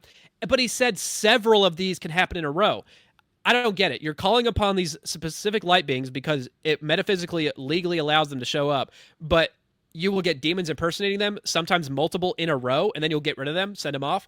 And then you'll be like, okay, here's another one. Oh, no, that guy's a fake too. Send him off. No, here's another one. Oh, no, he said one time it happened 5 or 6 times in a row. No, dude, it's literally just a false flag, and then he catches them being sketchy, and he's like, "Nah, I don't buy it." And they'll play into the character. They'll go, you got us, bye. And also, they can take the demon back to the dark realm, which they can already kind of do because it's all metaphysical. Why are you? If no angels are trapping you, then why do you have to do this whole operation? It's to fool you. It's to play a game and put on theater. They're not just going to leave you alone because you're channeling. So that's alone showing how silly this whole operation is and how they're faking it and controlling the whole vision. And then we got to get into explaining soul fragments a bit more so people in the audience know, and etheric tech attachments, which I'll explain what those are. So I'm just going to read this quote so people get, I'm not making stuff up. And this is from Baldwin's book. He says, talking about soul fragments, he's separated from a person and just follow like a balloon on a string, metaphysically. A mind fragment of a living person can be with another living person as an attached entity. A fragment can remain in a location of the trauma or an especially joyous event. The fragment can sometimes be found in a distant location. If a fragment occurred in a prior lifetime, the fragment might still be back there/then. Nearly all of these fragments can be located and recovered in a therapy session. A serious traffic accident, even a narrowly missed collision, can cause a fragment to separate and move toward the light, assuming it had died with its own autonomy. What? The shock, the emotional impact of the trauma on the psyche can lead to fragmentation of the consciousness, the soul essence. Fragmentation presents a wide open door for any passing entity. If there are literally pieces missing from the soul essence of the individual, an entity can easily attach and enter. It's kind of a limited hangout here, giving you a half-truth saying, oh, if you're traumatized and a soul fragment splits off, a demon can get in. Yes, if you're traumatized and it messes up your brain and your soul and your heart, yeah, it can legally open doors spiritually. But is it because an actual physical, metaphysical piece of your soul is fractured off and goes somewhere in the realm? I don't believe in that. I don't think there's anything biblical about that. But they're creating lore that expands the potential for entities you can channel, because you can channel these soul fragments of yourself. And if you get traumatized and assaulted or something when you're 6, that soul fragment will stay 6 years old, and you can find it in the astral realm metaphysically and then channel them. And when you channel them, it will be you as a 6-year-old talking like a 6-year-old. And it's creepy and weird, and it's a gay demon. That's what it is. And then you have to ask it to merge with you so that you can fill your soul and be whole. But why do you have to do that? I don't know. But if that is a demon, then you're asking a demon to merge with you further, which is giving them more rights to influence you, etc. That is very dangerous. That also doesn't sound, I mean, it sounds way more supernatural explanation of like repressed memories that you would see in common, counseling practice and things like that, of, helping people uncover trauma from their past. But even those are super sketchy, and so many of those concepts are implanted. Listen, I'll quickly cover it because it's important, and I did cover it in a post I did recently. I'm going to do more work on this later, hopefully. Just like if you're doing like regression to recover memories, I'm not saying it's all fake or there's no truth embedded in them. It might be demons facilitating some true aspects and filling in the details, but all of it's facilitated by entities. So it's what they want you to see. Okay? So I think, and this is very, very, very controversial, and people will hate me for this, but I think a lot of SRA MKU memories of trauma, a lot of it's real, a lot of it's fake, or a lot of it's based on truth, but might be filled in with fake details. It explains a lot of more of the psychedelic, crazier, more outlandish stuff, like being put into clone bodies, killed, then put into another clone body, then killed again. They can do this in astral scenarios, and they've done it to people, admittedly so, similar scenarios, where people relive fake deaths, or past life memories will be reliving fake deaths, and it feels real, and it feels emotional, and it affects you, so it must be real. No, that's part of the psyop. And people are like, well, why would demons give me fake torture memories from Satanists? Who's doing the torturing? Is it human men? Is it government operations? Is it black projects? That actually perfectly fits in with the externalization of the hierarchy information they need in this mass awakening that's controlled. It is part of it. It is part of a false awakening to guide people into these psyop conspiracy theories. Helena Blavatsky prophesied this exact scenario because her entities told her the truth, that they would be partly facilitating this great awakening. But it's a lot of truth mixed in with poisonous lies to guide you into a Gnostic territory, but a lot of conspiracy truth. So the people, like, doing these interviews with SRA people, believing every word they say, well-intentioned, good people, love them, like Emma Catherine, Imagination Podcast, love her to death. She's doing great, but she doesn't believe in false memory implantation at all. I've talked to her about it. I'm trying to get through to her, but she will not entertain it at the moment. Well, can I throw one out there? There was a proven one. The dude that did the time, he went to prison. There's a lot of proven ones. Yeah, he went to prison because his daughter remembered him abusing her as a child. He didn't remember any of it, but it was done through a church. And so he's like, well, you know what? If the Lord's putting this on her heart, then I must have done it, and I must have repressed this idea. And so That's he ends crazy. up he ends up going to prison for like 10 years. And then it comes out that the details couldn't be true that she gave, because like they were in such and such location and she was somewhere else. And like, it's like the timeline, none of it added up. And so the guy got exonerated. But oh it's my like, God. People really hurt. Do you know his this. name? I'm gonna need that info for later. Do you know I'm gonna his look name it or up. I'll look it up. But Send me that later. Yes, later. Yeah, that'd be for great. Sure. But yeah, man. So there's a lot of admitted fake past life memories or other people, and I have more examples we'll get to. But that's the soul fragment thing, and it's funny because it said a soul fragment from a living person can attach to another living person. And there's an example they give in the book where a young man goes in as a patient, and he ends up channeling a soul fragment of his living mother. So, and it's attached to him because his living mother is such a helicopter mom, so obsessive that a part of her soul split off and attached to him, and that's why he's anxious about her all the time. Okay, that's why. And he channels this woman who's his mother, but she's alive and somewhere else alive at that moment, and doesn't remember any of this because she had no part in it. Or it's a demon creating mythology that's fake. It's only one of the two. So you have to believe one or believe it's a deception. And if even one of these are deceptions that I'm talking about today, then you have to question all of it for any New Agers. Y'all's audience isn't many New Agers, but people are going to be hearing this stuff hopefully more and more from me all over the place. So yeah, and then they talk about etheric devices, which are planted by aliens, actual aliens, not demons, okay? And these are aliens on ships, and they're using etheric, like metaphysical devices that connect to you and your soul to channel through you. So it says, this is the quote to explain it. They say etheric devices of various forms. These can serve various purposes such as control, energy drainage, monitoring, or blocking spiritual growth. They are typically non-physical but can manifest physical or psychological symptoms such as small energetic devices often described as crystalline, metallic, or organic in appearance, seen in the mind's eye. In appearance, implanted in the aura, chakras, or physical body. Used for various reasons, such as the controlling of appetites for food, drugs, or sexual activity, turning the dial up on emotions of choice, such as anger, anxiety, etc. Kind of like demons are said to do. It's the same thing, right? It's weird. It's the same thing they're doing. And whenever you channel an alien, it's usually done via the etheric device, which is connected through a black cord. Just like the astral body is connected like a silver cord, they say it's a black cord, but it's metaphysical. So when you're channeling an alien, it's standing in some craft or base, but talking through the attachment cord like a phone. That's what's happening.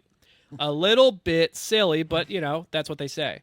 So it's just further distancing from demonic control and ghosts. It's expanding the cosmology and universe potential in a very, very non-biblical way very quickly. And they're trading healing for belief in these things. This is what they want you to believe in these things, because then you'll accept even more lies that are coming down the pike that are very non-biblical. So yeah, man, there's more. We got I like to talk about a section I call World Record Grudge Holders, and this is where they talk about mostly ghost attachments and why they're attached to people, why they're on the earth plane. Yes, sometimes it's for their own addictions that someone might share with them, and they're of a similar frequency, the human they're attached to. But a lot of the time, it's someone they knew. Like if my uncle died and he really liked me a little bit too much, and he was obsessed with me, and he wanted to see how I'm doing in the when he's dead. Instead of going to the heaven realms, he can just hang out on earth and attach to me and see everything I'm doing and live through my life, and which is a little creepy for when I'm naked, I guess. But Uncle Steve, stop it. But it's it's they say that 50% are random attachments, 50% are people you knew in a past life. Like it might be your uncle from a past life or even many lives ago. One story they tell is of a woman coming in, and she's getting a entity she's channeling claiming to be her lover from a past life, but it wasn't from her most recent past life, but 30-something odd past lives ago. That means this entity has attached to this woman's reincarnations for 30-plus lifetimes, and he's not going to heaven with her when she dies. He's staying on Earth, and they say when she dies, she goes to the heaven realms, reincarnates, comes back down, and he tracks her down via energy signature. That's it. That's all they say. Silly and kind of convenient. And it's weird because even when she's a man or a baby or an old person, he stays attached to her for hundreds and hundreds of years. I thought ghosts were forgetful, they were dead and didn't know who they were. How do they remember their love for someone for 30 generations? That seems incompatible with the previous vibe of the ghost. I don't know. It's just, but think about it. They're probably catering to this woman's desire. She might be lonely and not getting laid, and now they're saying, this guy loves her so much, he's following her for 30-something generations. Oh my God, that's so sweet and a little bit weird. But I appreciate his, that's what they cater to, what you're most willing to accept, in my opinion, and they know our heart's desires. They're going to give you something that feels good to you. Not all the time, but, it's something they do. Do you have any questions so far? I was just thinking about how, one, the idea of a ghost alone is like horror movie enough, right? Like you got like The Grudge, the horror movie where it's like, oh, this person died in a state of deep anger and sadness, and the emotion created an imprint on time, and now it relives here forever.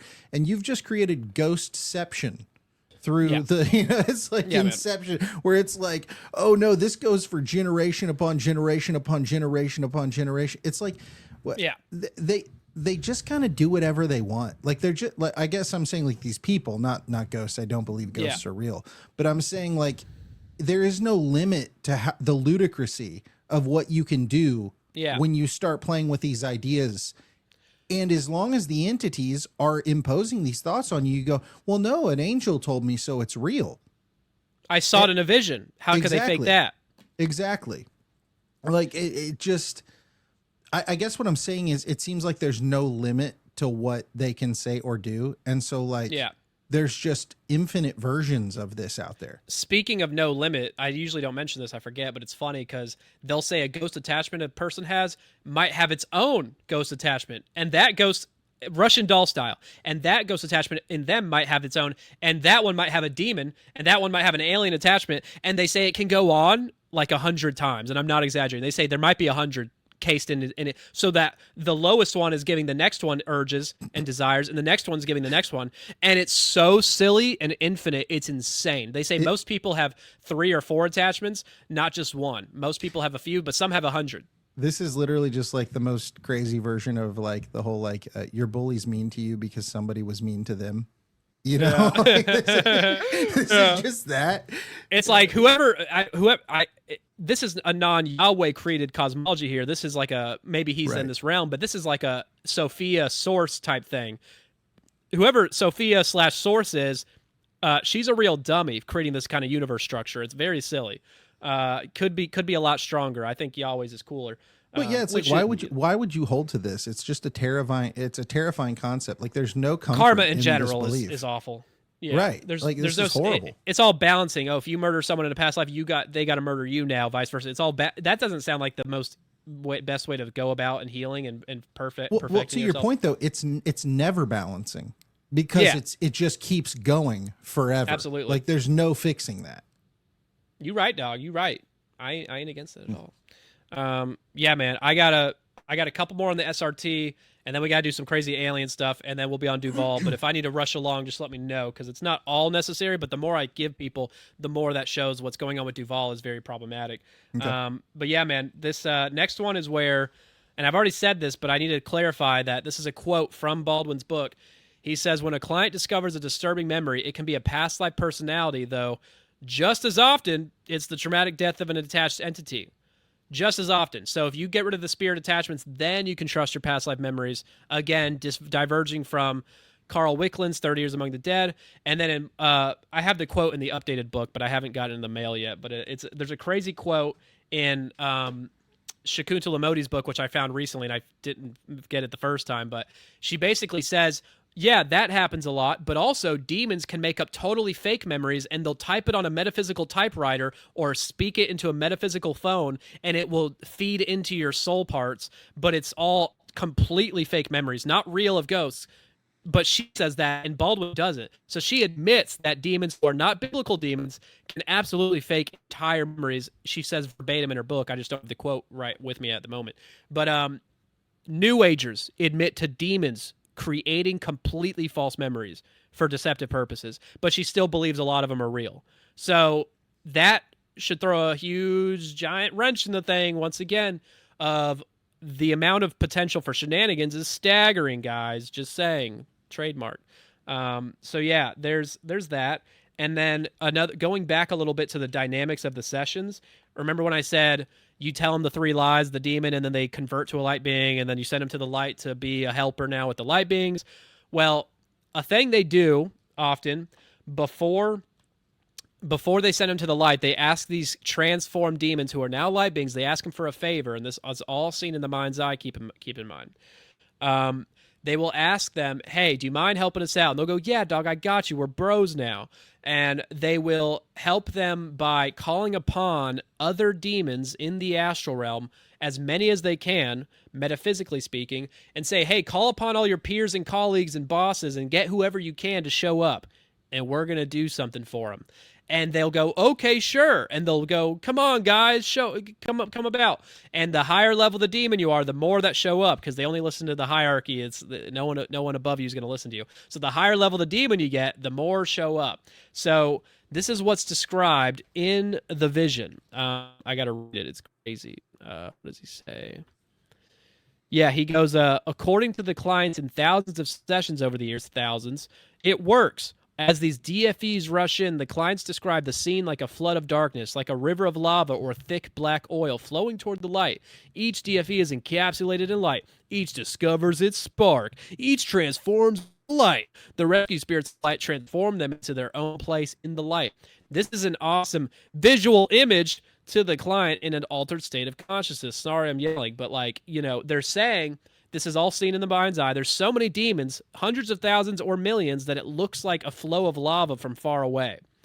That's how many demons they're exorcising at one time, because they all capture them. They all tell them to transform, and they do it without fail, and they all go to the light. Exorcising hundreds of thousands to millions of demons at once, hundreds of times in his career. Where are all the demons? Why are they still here? You got them all.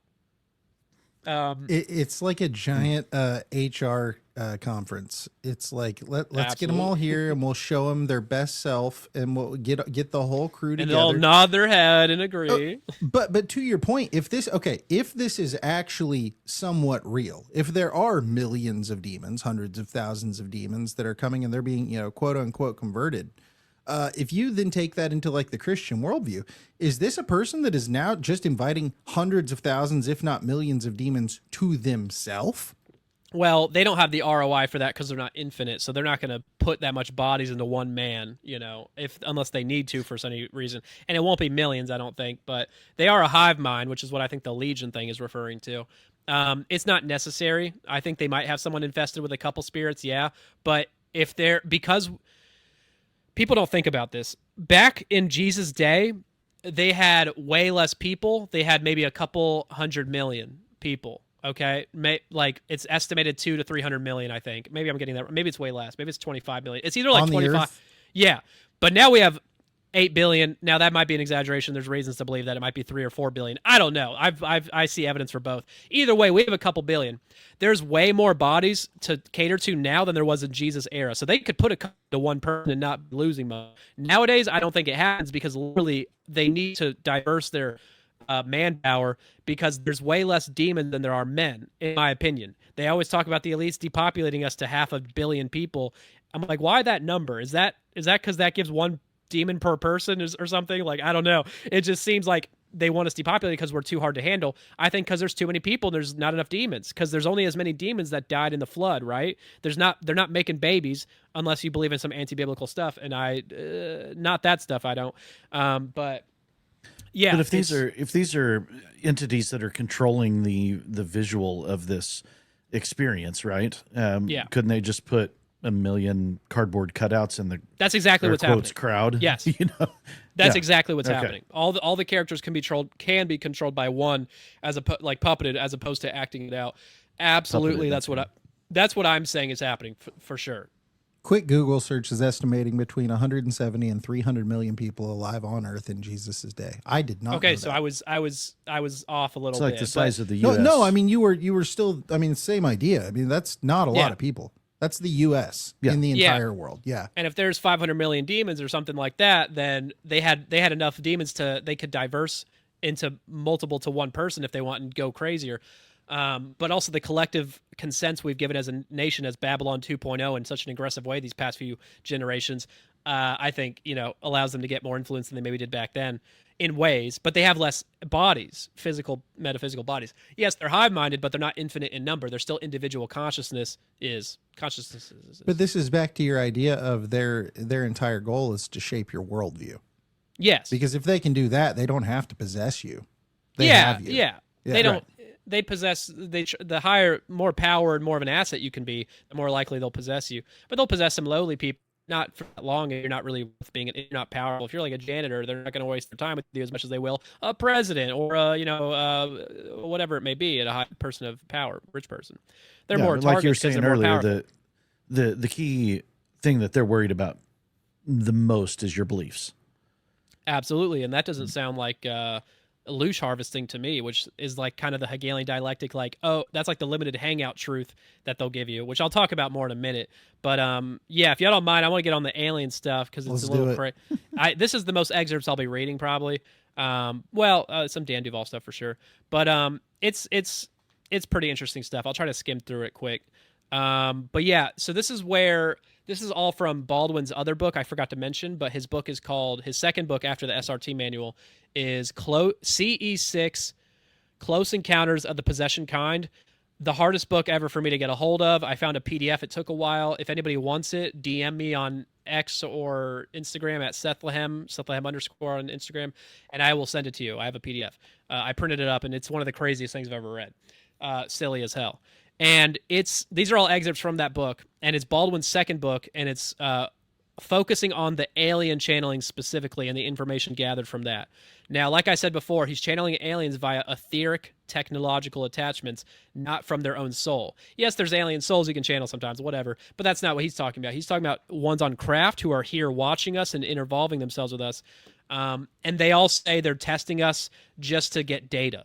Okay, that's what they say they're here for. Now, near the end, he gets a deeper view of this. This is a little bit more elaborate with the loosh harvesting, but for now, they're telling him it's data. And they're channeling, and they're on base on craft, but they're channeling through the tech attachment that's etheric. Okay, so that's the attachment on the patient that they put there. Just keep that in mind when reading this. And I'll start. What's the first one? Yeah, I call this section High Command through Janet. Now, this is one of his first interactions channeling an alien, or maybe his first, but it's one of them. And I'm going to be reading two parts because y'all don't have the book with you, so I got to read both. So I'm going to do voices, and I'm just going to wing it. So make fun of me all you want. It's going to be silly. So I'm going to be Dr. Baldwin here, and then also an ET, and then it's going to switch again. But these ETs are channeling through a girl named Janet. Okay, so yeah. I'm just going to wing it. Let's see what happens. Okay, so Dr. Baldwin says he's channeling this alien. He says, "How many such members of the human race have you treated this way?" "About 3,000. This is a violation of an intelligent species. You have no right to interfere this way." "We did not know we were interfering. Drawing from the realm of science fiction, I tried to imagine the organization of such a group of beings. I took a chance and plunged ahead. Cross-connect us with your headquarters. We want to speak with your high command." A few moments passed, and Janet straightened into the recliner. Her voice took on a different tone. The manner was almost imperious. And now this is High Command speaking through Janet. "Yes, what is it you want?" "Your scientists have placed probes in 3,000 human beings without consent." "Yes, they are gathering data." "You are gathering data from unwilling subjects. Aren't you aware of the concept of non-interference? There is not to be interference with another sentient species." "Yes, we are aware. We did not mean to interfere. Only to gather data." "Yes, we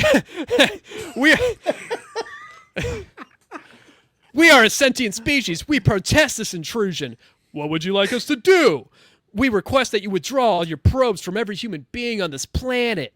This was a request, not a demand. I had nothing to enforce such a demand. There was some hesitation, as if there was discussion being carried on in the background. My skeptical mind asks, if any of this were true, why did they talk to me? And why would they be willing to ask? These questions are always with me in altered state sessions. My skepticism remains alive and well. Yeah, okay, bro. Whatever you say.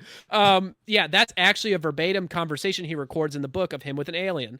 So the alien listened to him, even though they traveled across space and time to study. He goes, "Remove this. You can't do this. That's wrong." And they go, "Oh, okay. Yeah.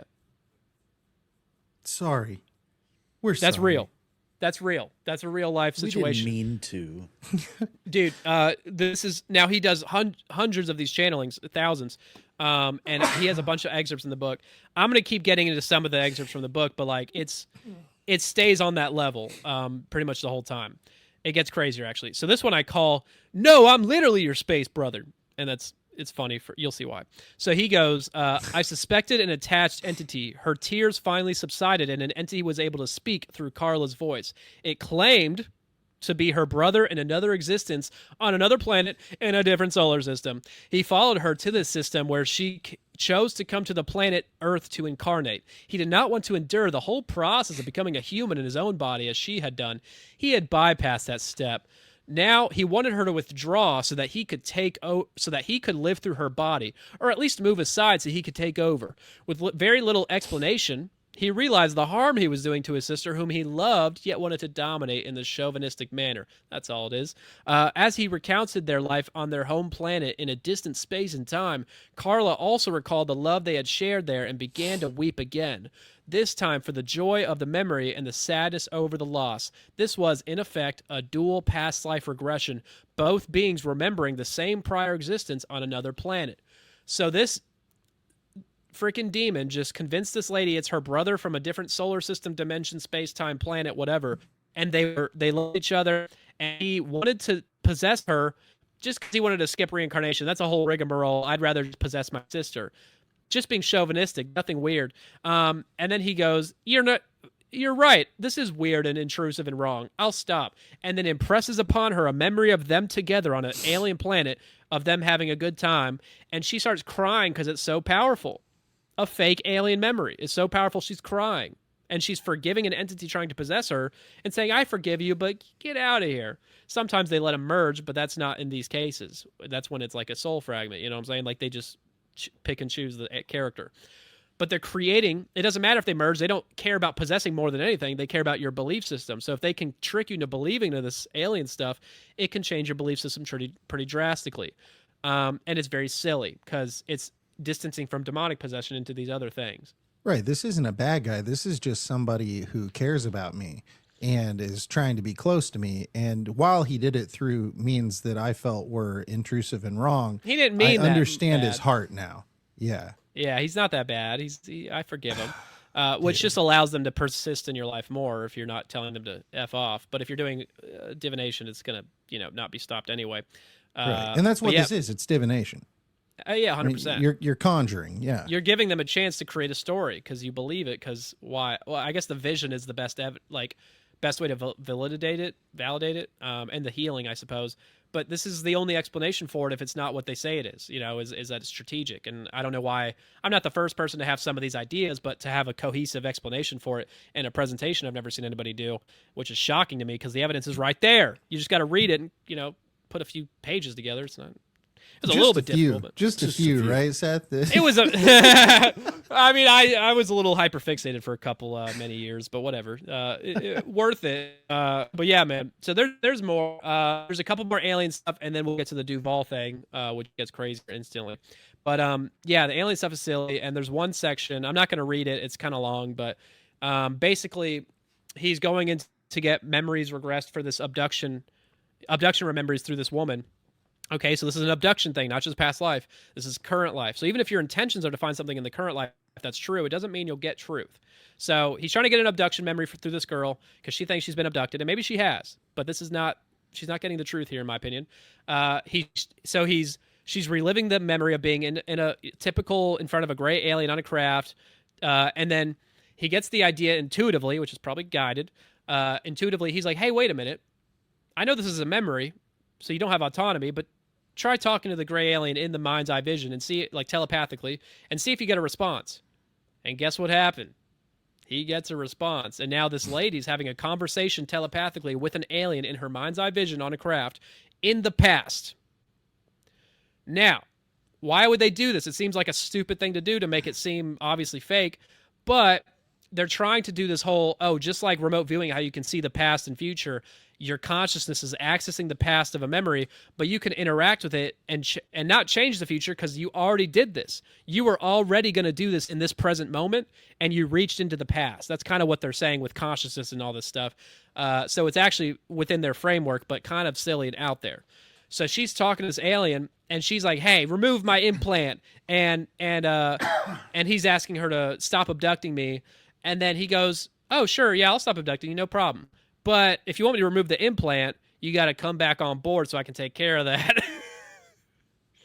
And she goes, "I'll have to think about that." And Baldwin's like, "She'll think about that and get back to him later." And I'm like, "Bro, you don't see what's going on here? She's just getting harvested consent to do more of this, which she probably doesn't need, but it's like, come on, dude, it's unreal." And so that actually happened. I'm paraphrasing, but barely. And there's more where, there's two more excerpts I'll read, and they're kind of longer. But it's worth it, I promise. And there's more in the book. Buy the book, Spirit Realm Shenanigans. Yeah, haters.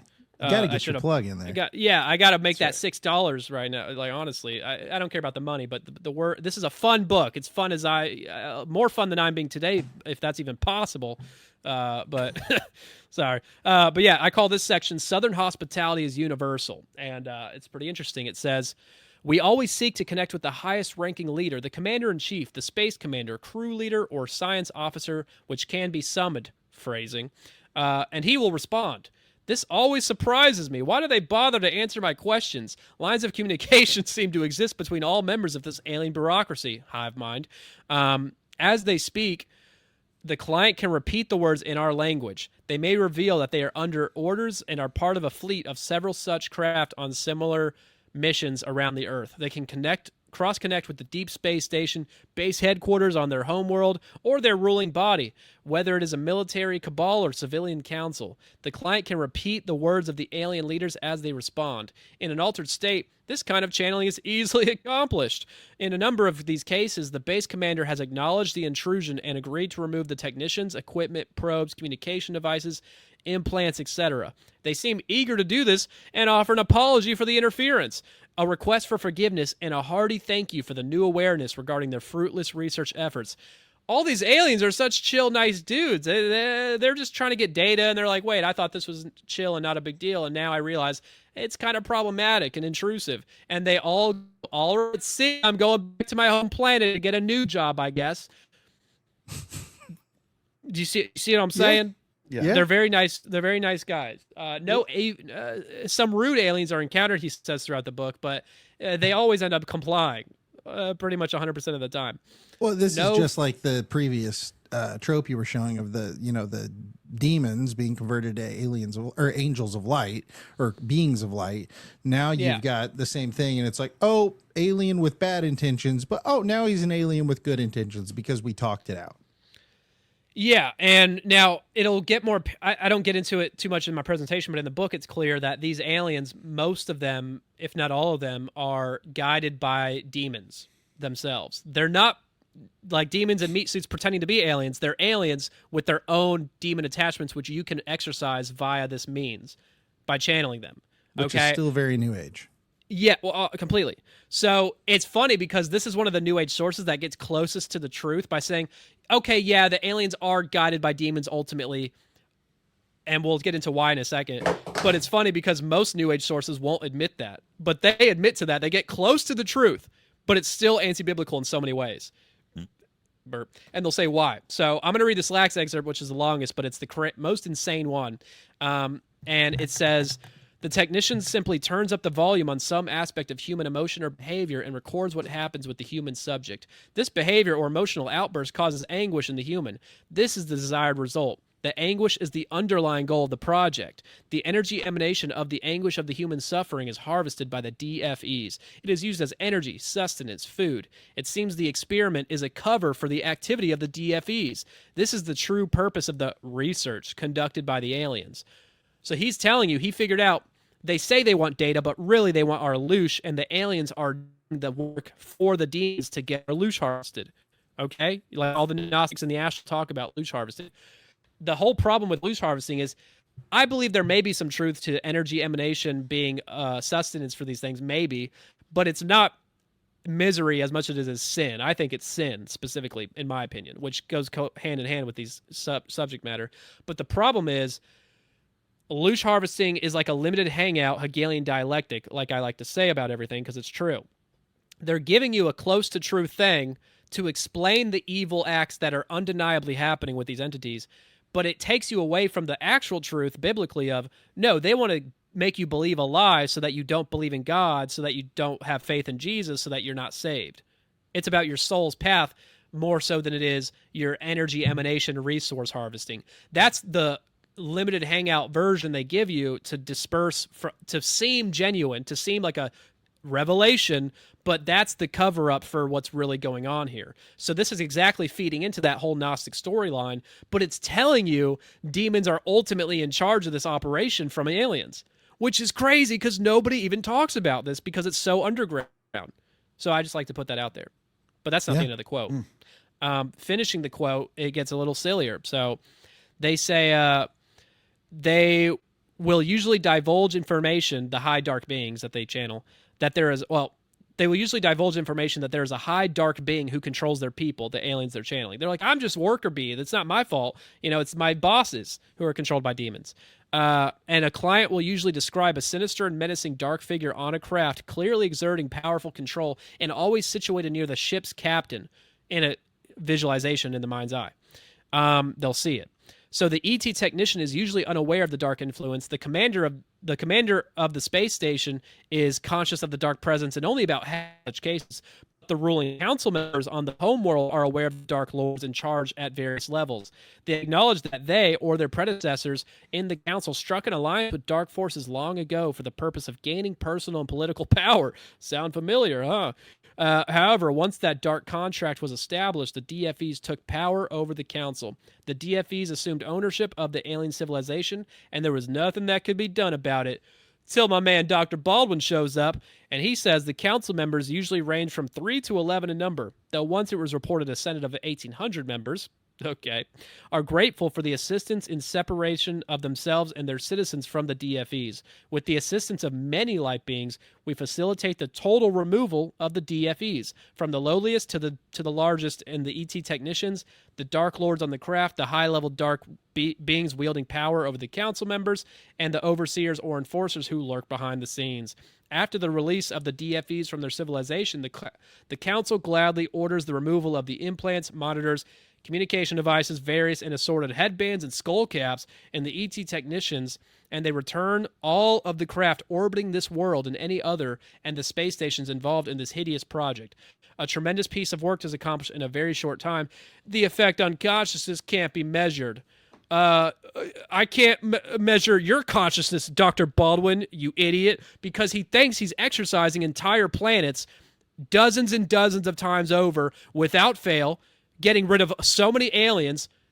How are there still abductions happening? How are they still showing up? He exercised all these planets all over the place effortlessly. And if he's doing all this, he should be the biggest target in the world for these aliens to go kill him. If they're not demons working on consent law, why don't they just go kill this dude? If they, he's so powerful. I find it interesting.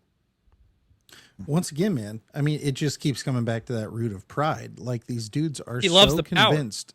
Yeah, and that's what it is. Like, at the end of the day, they're really just stroking this dude's ego, because they're like, oh, there's just something about you.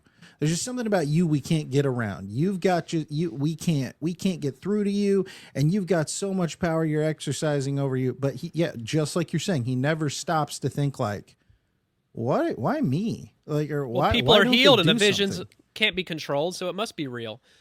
Even though they admit to shapeshifting, all the astral people know all these entities shapeshift, but they can't accept the idea of the generation around them being all simulation, even though they admit to simulations too. So I find it funny that I get pushback, but people don't really listen to my whole presentations usually whenever they push back. But yeah, man, that's the end of the New Age stuff. There's so much more in the book, but that's just like the key, like a lot of key stuff. I probably go overkill in detail, but it's like, people need to understand, who are Dan DuVal fans, that this is the same dynamic, same process, same practice. There's only one semantic difference I'll cover, which is not really different, and I guess I'll just get it out of the way early. But the main difference that he would claim, if we did a debate, which he's too scared, he's chicken. He says that he doesn't channel. He says he doesn't channel. But the mind's eye vision he calls the inner world that people get. He says they will telepathically communicate with the entities, and then they will verbalize what they're saying to Dan. So it's making a human a Ouija board as opposed to direct voice speaking. Now, I'm going to get it out of the way now. I usually talk about it later. That is a lie. I'm not saying he never does that. I'm sure that's the case a portion of the time, but he flatly admits to channeling on 2 separate occasions documented. One on the Deep End podcast, and I'll quickly read that. Which is Taylor Welch's show. Mm-hmm. Yeah, thank you, Taylor, for your work and your assistance in fighting evil with me. He says verbatim on the Dark Side of Deliverance episode, 1 hour 34 minutes in, we encourage the spirit to come forward and the spirit to be present. And then I start asking the spirit questions. Sometimes the spirit comes to the session and actually has memories. Sometimes Jesus is pulling the veil back on amnesia for the spirit, and the memory is coming in real time as we're working through something. And then the spirit, all facilitated by spirits and Jesus, by the way, the spirit will either begin to show the soul the movie of what took place or tell me outright with the person's mouth. So either he'll show him a vision, a movie of the memory, a spirit will facilitate it, and if they're not who they say they are, it's fake vision, and Jesus is involved in all these, or they'll tell him outright with the person's mouth. Was that a Freudian slip and he didn't mean it? I don't know. Maybe that's the case, but let's see what his book has to say, which I have to reach for. Give me a second. Oh, God. It's all stacked up. Oh, no. Can y'all hear me? I feel like I hit a chord. Oh, no. You did hit a chord. Hey, but you know what? Like, of all the funny screens that could have popped up for him just now, that was like the best one. That was a good one. Just like that. What? So I'm coming back. Give me a second. You're good. I'm gonna wrap my head around some of this. Man. Okay, so It's all. Yeah, go ahead. well, okay, so much of it's the exact same thing. He's just providing detail after detail after detail after detail to show, like, look, it's the same thing happening over and over and over and over again. And he hasn't said a thing so much about what DuVal's doing other than the quote he just gave. But what I can't get away from is, like, all this feels so cinematic. Like, it feels so grandiose story, right? Right. Every encounter I see biblically of Jesus dealing with demons is just so cut and dry. It's over in a few minutes. Right. It's not like The Exorcist. pigs went flying off a cliff. Blood. Right. Yeah. And like you've got the instance of the disciples that try to get the demon out, which Seth already talked about that verse, that this one only comes out with prayer and fasting, which I do have a few thoughts around that verse itself. Yeah. But like Yeah, it's just like, no, this is just, you just do this thing and then they're gone, because you're operating on the power of God. But this is like, I am a traveler going through the astral plane, dealing with these things, conjuring, and he's saying he's not conjuring, but conjuring them. And it's like, but none of that's biblical. But that's what we love as humans, though. We just love cinematic movie. We want to be a part of that story. Right.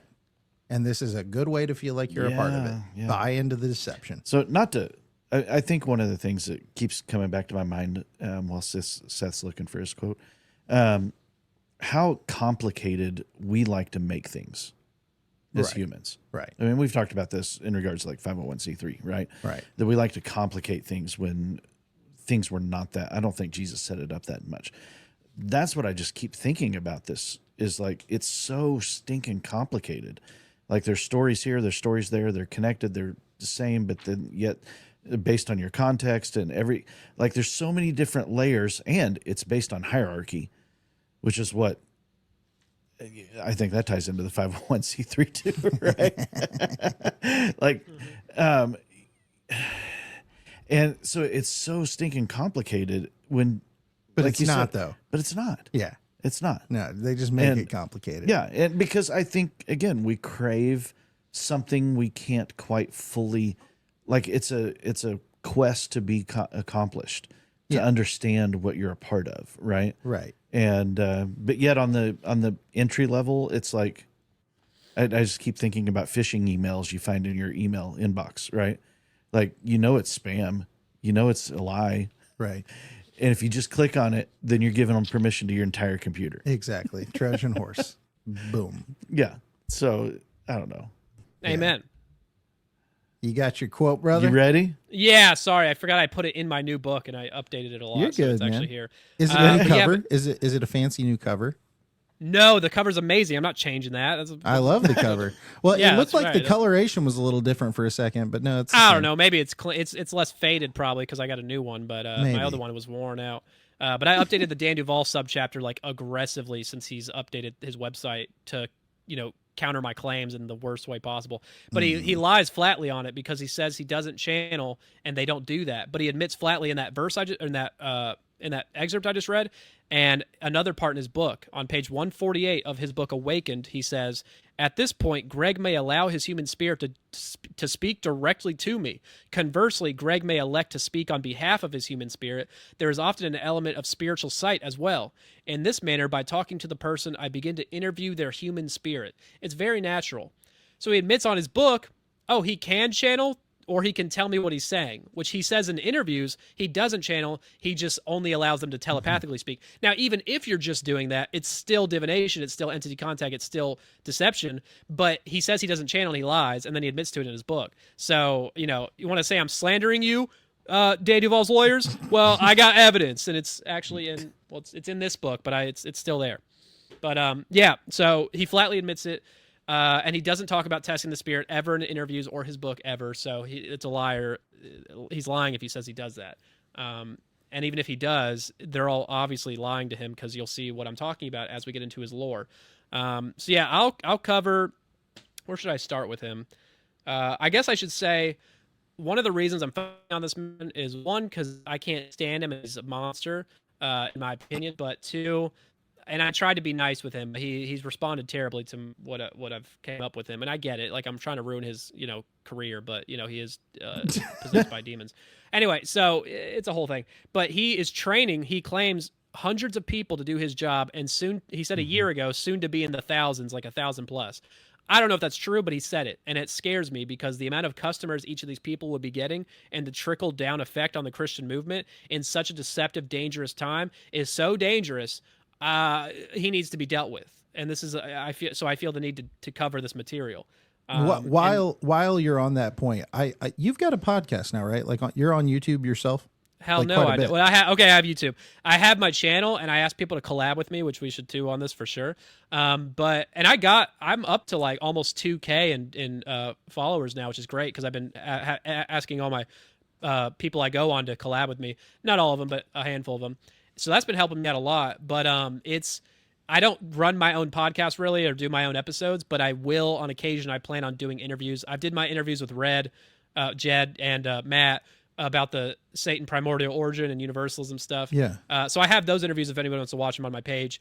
You have one as well with him, the same material. Yeah. His Nephilim Death Squad came out great too. That was all. It did. I'm not a good interviewer, so I didn't do a good job asking questions. But I was also extremely exhausted that day, so I'm making excuses. But yeah. I bring that up because I would love to talk to you on your platform sometime about the Enneagram, because I think it fits into a lot of this concept you're covering with DuVal in a different spin, but I'd like to hear your thoughts. It's not a field of expertise of mine, but I would love to, man. I'm down to host interviews or whatever. I haven't made it like an official show platform, but I might if I have the reason to. I know I have more reach going on other shows, and my needs to be seen on other people's shows because people who follow me already know about it. So because I have a specific mission with this, it makes more sense. But I could do both. I'm just busy as hell, you know what I'm saying? I get it, man. But yeah, I'm down to do that. Just let me know. And so yeah, he won't debate me. He's scared.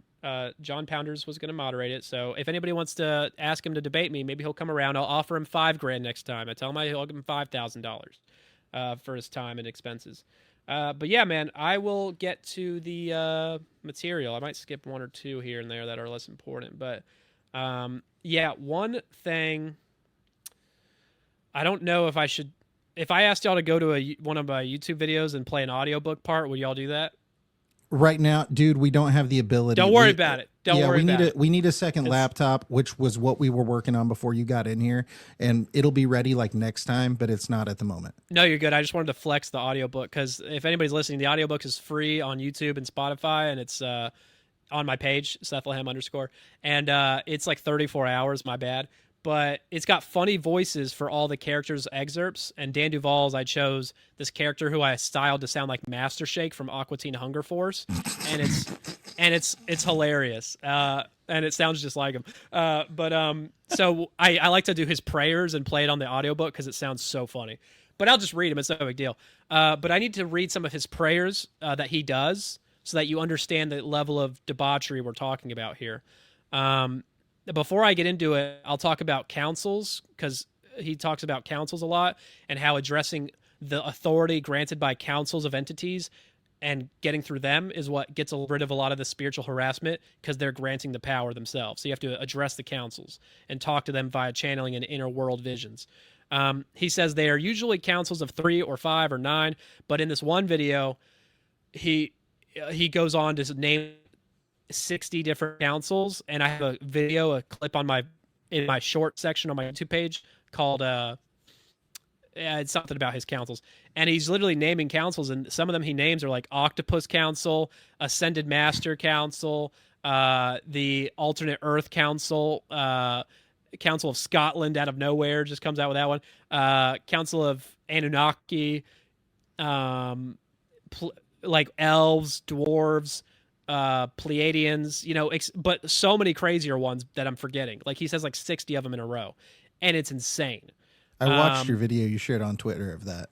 Yeah, it's you see what I'm talking about. It's crazy. Check that out. But he says these are the ones giving them governmental authority. So instead of renouncing individual things, we started to renounce whole councils, asking what are the councils overseeing this activity?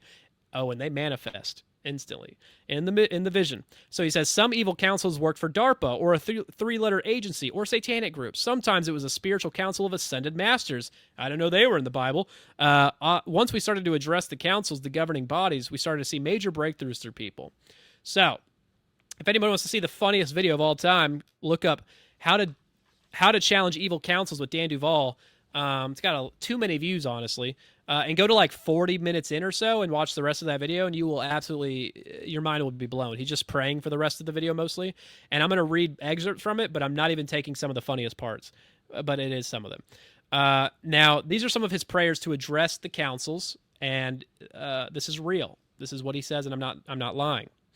He says, Father in heaven, I come boldly before you, before your throne of grace to find mercy and grace to help in time of need. I enter your gates with thanksgiving, and I enter in your courts with praise. I hide myself in Christ Jesus, and he says it like that. And from this secret place, I perform this renunciation and divorce.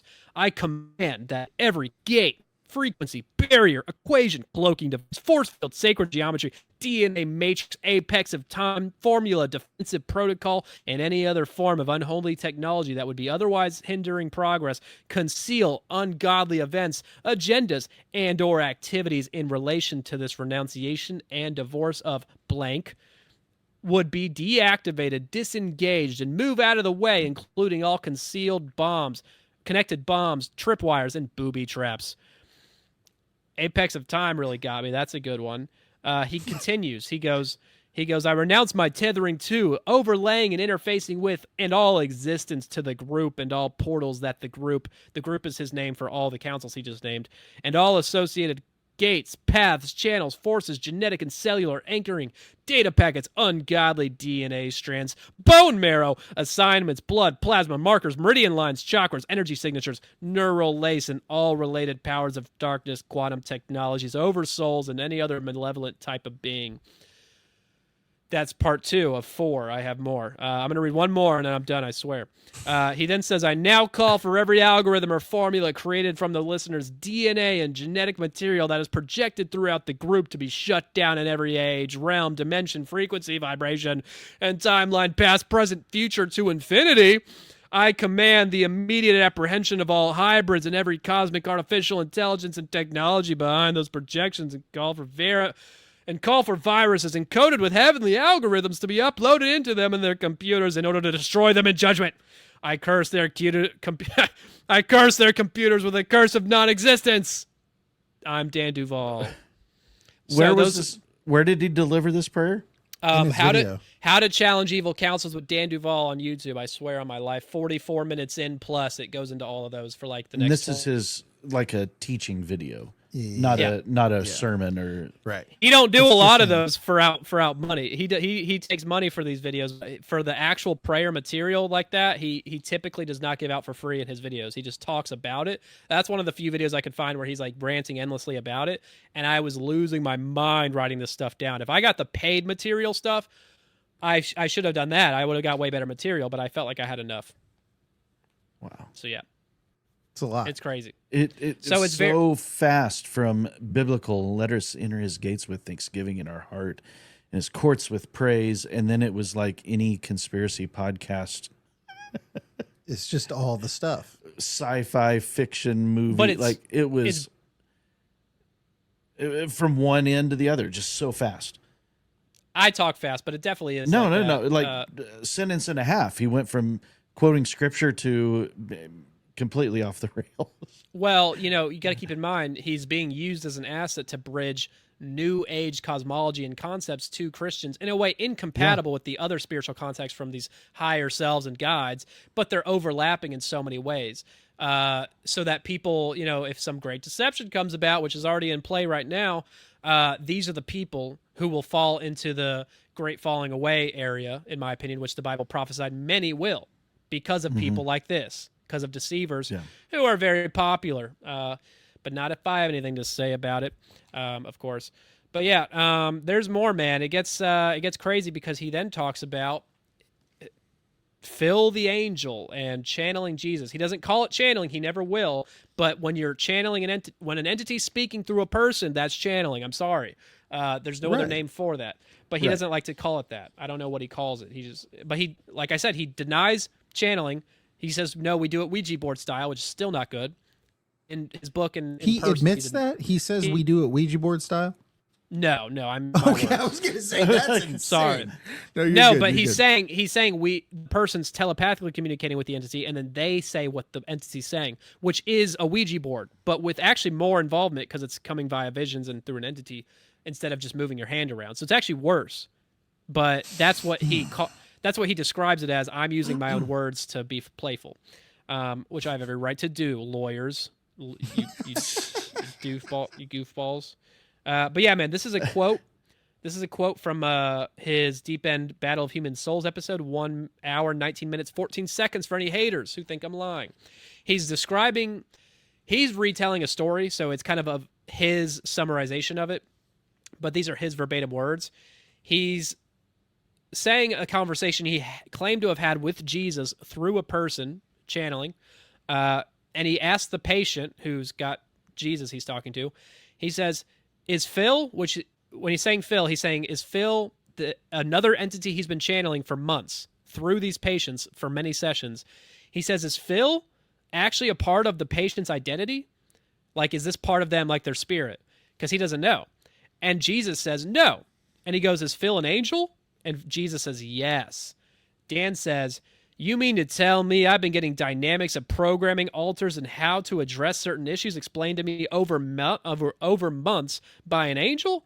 After that, I started to meet many more, and other people that I would sit down would start to have different angels that would come forward. So yeah, Jesus validated that he's been speaking to an angel for months that taught him large portions of his methodology, just like light beings taught Baldwin his methodology, same thing. Okay? But he didn't even tell him he's an angel. He had Jesus validate it months afterwards. So he's been channeling an entity he didn't know was an angel to get info from for months, which is actually crazy because he didn't even know it was an angel. He didn't know what it was. So I find that interesting. So he didn't test the spirit, or he would know better, right? Right. Or he would have known it was an angel. So who are these people that he's interviewing? Are they his patient's coming in for a healing, and through the patient, he's channeling an entity, and then it'll be whatever it tells him it is. Which will sometimes be Jesus, sometimes be angels, sometimes be demons, sometimes be soul fragments, aliens, etc. It depends on the scenario. But they just say, "Oh, I'm this." In the mind's eye, the patient sees it. Yeah, that checks out. Oh, I'm healed? Well, they must have not been lying. That's all this is. I'm struggling with the fact that these are people who are coming to him with problems, right? Yeah. They need healing. They're broken. And yet they've got Jesus in him. I don't know. Why are they talking to him? If they've got access to these angels and Jesus and these visions, why are they talking to DuVal? So DuVal's he claims he's a deliverance minister. He claims he's an apostle. He calls himself an apostle. So he thinks he's like part of the new revelation of teachings, hidden teachings of Jesus. He wouldn't call it that, but he teaches about the arche, and that's what else is that? How to start. Yeah, it's bad news. It's going to get worse. So yeah, but it's funny because in his Q&A, his website recently updated. If anybody wants to look it up, bridemovement.com/article/is-deliverance-new age spirit release. They didn't say the whole name, but they say dash between each word is deliverance new age spirit release. Not releasement therapy, but dash between each word. That's, if you want to look that up, and that's where he discusses this. His people who wrote this article say he gets all his teachings and methodology from the Bible, scripture only. But he just told you on the deep end that he gets a lot of it from channeling angels. So they lied. So they're slandering me. I'm getting a lawyer. Just kidding. I don't do that. But don't make me get a lawyer, guys. I don't want to do that. But yeah, that's explicit channeling, and he admits to it, and he admits that's where he gets his methods, and he lied on his Q&A. So I find that interesting. Not a good sign. I'll demolish him in a debate, of course. So then you have, let's see. Yeah. I already talked about the altars thing, with these soul fragments. Just like the New Age, they believe in soul fragments that metaphysically split off. And he uses verses like, it's in my book. Where is it? Like Psalms 23, 2-3. He makes me to lie down in green pastures. He leads me beside the still waters. He restores my soul. He takes that and says, well, if God needs to restore your soul, clearly it can be broken into many pieces. Sure, that's not poetic language. It's not a psalm or anything. Oh, wait, it is. Psalm 51, 16-17. For you do not desire sacrifice, or else I would give it. You do not delight in burnt offering. The sacrifices of God are a broken spirit, a broken and contrite heart, which is said immediately after. Oh, is your heart literally breaking? Is your heart literally breaking into physical pieces? But your soul is. Okay, so because of those poetic psalms, that justifies literal metaphysical shattering of your soul. Or is that inversion of Scripture taking a different meaning out of it? I don't know. Demons seem to be good at that, it seems, but who knows what's going on here? That's hard to say. But that's just interesting. So those are some of the verses he uses to defend his teaching as biblical. I don't know about that. And then you have to ask these things to reintegrate with you. Like you consent to them. You have to give them permission to reintegrate with you. And Jesus will heal them, and it's all a very nice thing seen in the mind's eye vision. Very creepy, though, potentially. So then there is his own story where he talks about on the deep end, where he said that, I think in 2015 or something close to that, everything changed for his ministry and his revelations he got from God after he met his spirit for the first time. And he describes it at the beginning of his book, Awakened, and in the interview, and says he was in his apartment one day, and then he all of a sudden feels this presence come about. Like he feels intuitively it's right there, and it's invisible, but he feels its presence. And he describes it as a 12-foot being, which is funny because he's like feeling that impression-wise, which we know they can download specific impressions into you. Which is funny because that's also like a Nephilim height too. But it's a 12-foot being, and he thinks he's about to hear it talk to him from above with his head going through the ceiling because his ceilings aren't 12 feet. But he says he hears it instead coming from his heart from within. And he hears this entity speaking to him from within and saying things to him that he was writing down that Jesus had been telling him for many weeks. So he's been talking to Jesus in his prayer mode and writing down things Jesus tell him, or automatic writing potentially, but it's not clarified. Either way, he's channeling information from Jesus, okay? And this entity came about validating, saying, yeah, I know about your convo with Jesus. How would a demon know about that unless, he's just watching you or doing the actual information transfer himself? It kind of makes sense.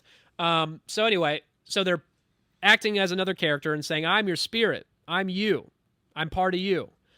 And he's validating these things, and then he ends up telling this. I don't know whose idea it was, if it was Dan's brought about intuitively or if the spirit asked him to, but either way, he asked this entity to merge with him and to come dwell within inside of him. And in his book, in his book and his teachings, he recommends other people do this. He gives you a platform. He gives you the exact words to say and gives you a blank to fill in the name.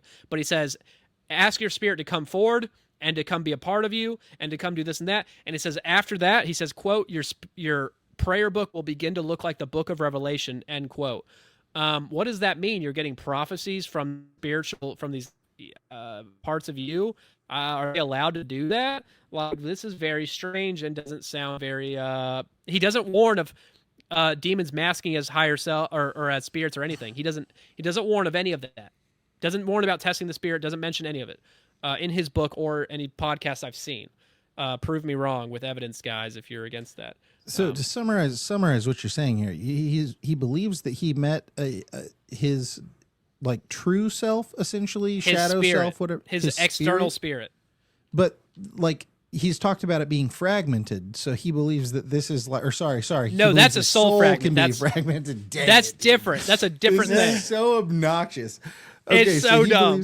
He believes he met his spirit, and that's the thing that can transcend like time, right? And this is where the pre-Adamic like a higher memories self, and all that, right? Oh, we're getting there. And he's asking that thing to come be a part of him. You and me, as Bible-believing Christians, go, "That's a demon, bro." Yeah. So now you've got this dude who has accepted a demon into himself willingly, has written out a prayer to give that thing the right to do that, and he's teaching other people how to do that, and other people how to tell other people to do that. So what we have here is a guy who's teaching people how to be demon possessed in the name of Jesus. In the name of quote unquote Jesus. Yeah. Right. It's DuVal's version of Jesus. And earlier you said DuVal has a Trinitarian view of ourselves, right? And I'm not against that hypothetically, but I don't believe it in this context. What was the third? It's body, spirit. Body. Yeah, and spirit is separate and pre-existing Adam. Your soul is part of your physical body in this age. So he believes body is what is present here. His spirit with your soul was connected elsewhere, to it, and he animating ran into it somehow and merged with it. But then your soul is also shattered all over time and space, and not your spirit, that's the spirit. but That's your the spirit. soul, no, the soul is no. shattered. The soul fragments are from your personal soul, and the spirit is separate. Yeah. So the soul fragments are of your soul, not of an external spirit guy. Right. So somebody in his well, I don't even want to call it theology, doctrine, his own beliefs, could go through an entire life just acquainted with your body, because your spirit and your soul are connected apart from you. They're connected, but they're apart from you. You're not cognizant of them. I suppose, unless you can't like channel your soul because you are the soul animating it, is what he would say. He says this. But you've got fragments all over, so you're not complete. Yeah, but there's still enough there to function, I guess. Even though he says you can have millions of soul fragments from one soul, and he tells a story of millions of angels going to scatter the universe to find soul fragments scattered all over the universe because they go to these alien planets and are. Oh, I forgot to mention there. He says soul fragments are traded on a cosmic trade route with aliens, and they're traded for technology. And he says that that you can be returned by these angels facilitating it, but you have to ask them to. That's all you have to do. And he says that, and it's funny because, the New Agers talk about soul fragments and stuff, but they don't talk about it like it's an organized trade cartel like he does. They don't mention that at all. Currency? Yeah. Your soul fragments are currency. Yeah. In the angelic realm. No, for physical aliens too. Oh, sorry. So wait. So our just talk, Seth. I can't. Yeah, I can't. I'm gonna keep. You're good. I never read this, but this is what he says to say to call upon your spirit. He says your name in parentheses because it's got to cater to each person. Your name's human spirit. I bless you in the name of Jesus. I honor you in the name of Jesus. I acknowledge you, and I am inviting you to come forward and be present just beneath the surface. And then it says, wait, and when you feel the presence of your spirit, continue. Your name, human spirit. What's the first thing you want me to know? Write it down. That's like the initiatory thing, and then it continues from there. So that's in his book, Awakened, by the way. So not okay, and in my opinion. And problematic, and he doesn't warn of deceptive spirits masking as your spirit. Like, he doesn't talk about the potential of demons doing this at all. He acts like, oh, if you call upon the right entity, the right one will show up. But we've proven with the New Age stuff, they admit you can call upon light beings, but it'll be fake demons showing up over and over and over until you get a real one. They admit that. They admit you can impersonate Jesus. He would never admit they can impersonate Jesus, but the New Agers do because they've seen it. So interesting there, because he deals with Jesus seen in these visions a lot, and talking to Jesus a lot. And why would they be allowed to do a fake Jesus, even though they are shapeshifters? Everybody knows it's weird. Yeah. So there's more. So then, so he trains people to do this. He trains people to merge with their spirit. He trains people to, write down what the spirits say to them and believe what they say. And merge with them essentially is what you're doing because it's divination. So it gets worse. It gets more problematic. He also teaches people to astral project. Now, he doesn't call it that. He says in his book, and I'll read the quotes because I put them in my new version of my book. It's in the updated version. He says this on Confessionals podcast, and he says this in his book. But I'll read the book one because it's more clear. Has Tony Merkel, have you contacted Merkel about this? Oh, I've tried so many times. They have not reached out to me yet. And I'm sure we could have a great time hanging out and talking. I love Tony. I think he's got a heart of gold. I think the only issue with him is he takes some of these fantastical stories from people deceived by demons, in my opinion, like some astral travelers for Jesus, like Jade from episode 848, members episode. I talk about that in my presentation sometimes. Other people claim to be chosen by God to do these divination practices, but doing it for intercessor prayer and the astral and all these positive things. And no, they're catering a godlike version of the astral to you to make you believe it's okay and to get you into it and to convince other people to do it. And Tony believes them. And he believed a lot of what DuVal said, but I know people in his inner circle who've contacted me, like people who work for him have contacted me and said, no, I hate DuVal, and I've been telling him, and other people have been telling him. So he might know now, but he hasn't mentioned it. If I went on, I would definitely talk about it. Not this is part 2 material, but the astral stuff's more important. But he believes the second heaven, the astral realm, is real, and we're just not supposed to go there. And a lot of Christians believe that, and I'm like, no, it's fake. It's fake and gay, and you're not supposed to go there also. So I need him to talk to me so I can be like, dude, you're well intentioned, but believing it's real is problematic because then you're going to believe what comes out of it. And it's if you believe part of what the comes deception. If you believe what comes out of it, then Christianity is not true because it totally devaluates it immediately. So this is what DuVal says about, astral projection.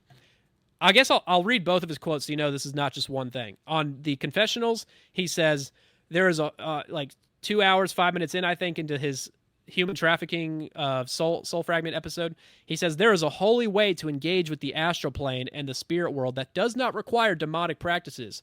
I spend a lot of time in Christ. He says it just like that. He looks around.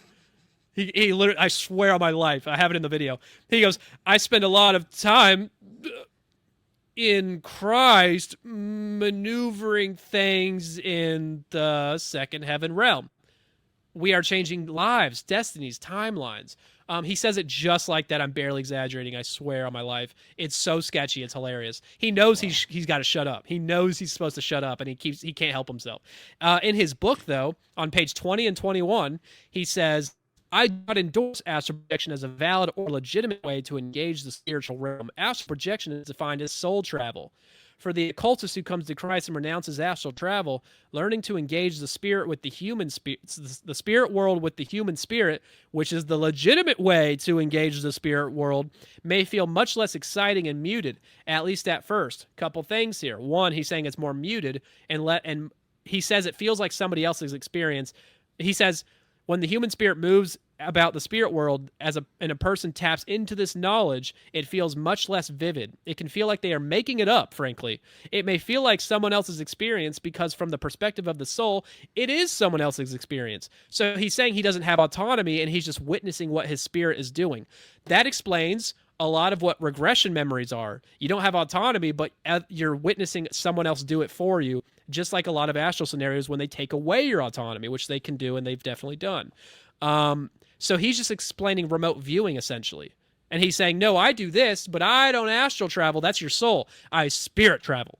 That's exactly what he's saying. And he teaches others to do it. And people have reached out to me telling me they've seen him show up as a ghost in front of them before. 2 people have said that to me. What? That DuVal's shown up to them as a ghost? Like as an astral projection. Now, that's a demon Okay. masking as him, in my opinion, and he's getting a simulation matching it. He's not really moving around. That's the important part. Like ghosts, when they create ghost mythology, they show up as a dead person you knew, or like someone who died famously, and they'll show up as a human. That doesn't mean it's a human ghost. That's just a demon masking as one. Mm-hmm. And especially if you give them consent by doing this practice, they can show up looking like you as a ghost, and that's what I think is going on. Because they're not really traveling. That's my opinion. Do you think it's possible though? Like, could the demon allow them to?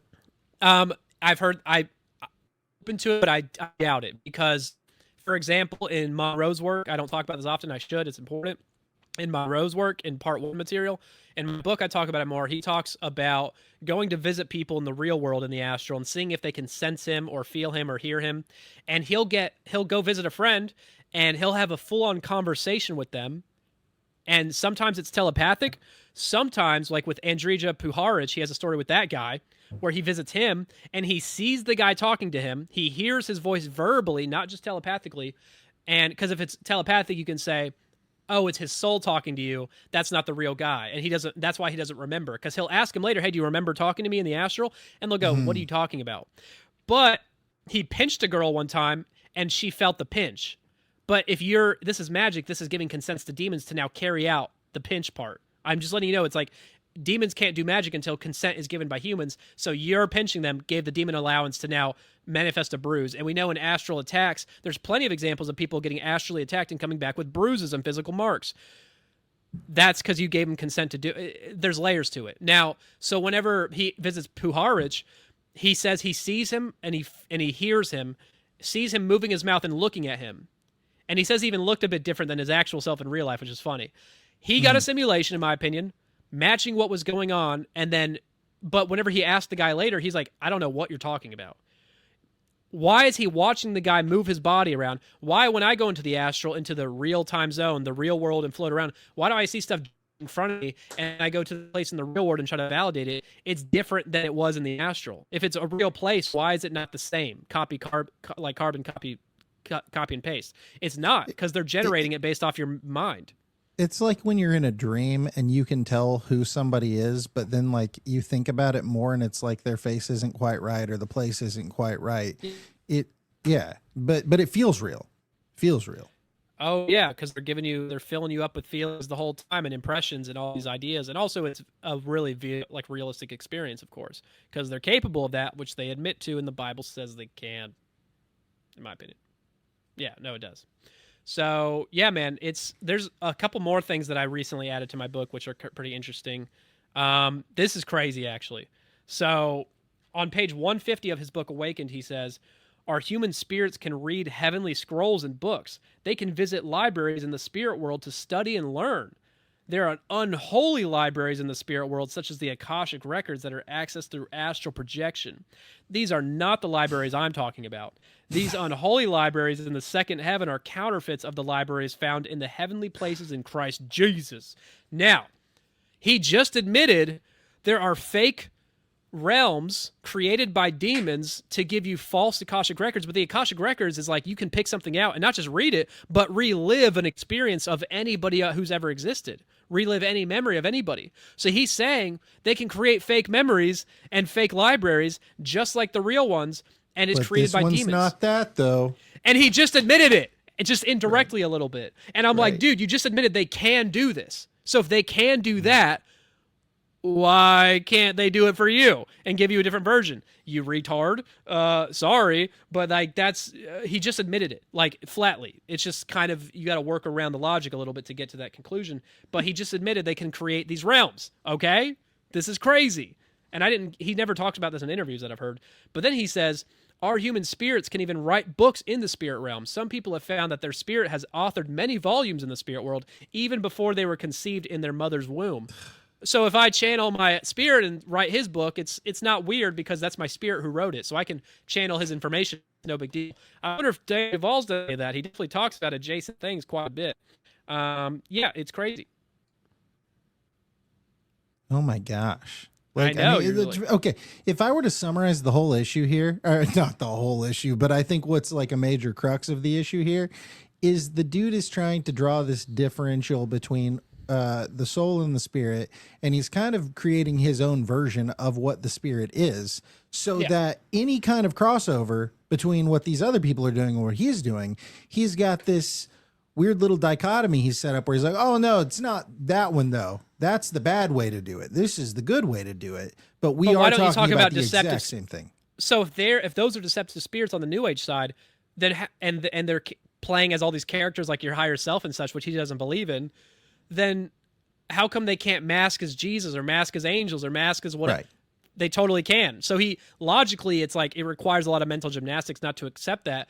But, keep in mind, pride and ego is very powerful in this situation. Deception. And he's, it's his whole livelihood. It's his whole career. He's a hero to so many people.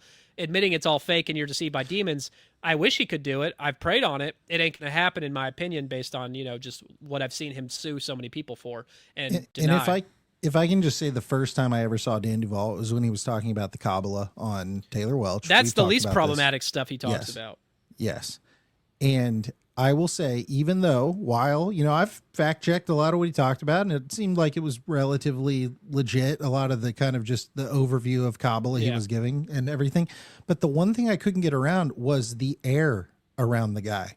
Like there's this, you can feel the pride on him. You can feel that he is so into himself in this delivery. Like, I am an expert in it's the same thing I get off of Neil deGrasse Tyson, to be very real that guy's like, a total fuck for so many reasons. Yeah. But it's just that sort of vibe. Like, and I hate to use that word, but like, it's just like, I don't know, man. Like, you see some people talk and you're like, you're just listening to yourself talk right now. Like, that's what this is. And I listened to every word he said, and I wrote him down because the dude, and pride is the most dangerous sin.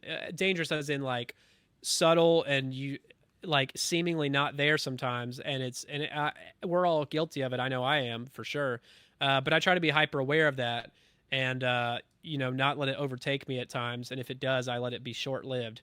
But he's let it absorb his entire lifestyle, because you can't go to these conclusions and be calling yourself a Christian and still not recognize what's going on here. It requires an immense amount of pride to maintain this dichotomy of like mental gymnastics, in my opinion. But that's my opinion, whatever. But yeah, there's quite a few more things if y'all don't want to keep. I mean, I've already pretty much destroyed his whole career, I think, but there is quite a bit more if y'all want to cover it.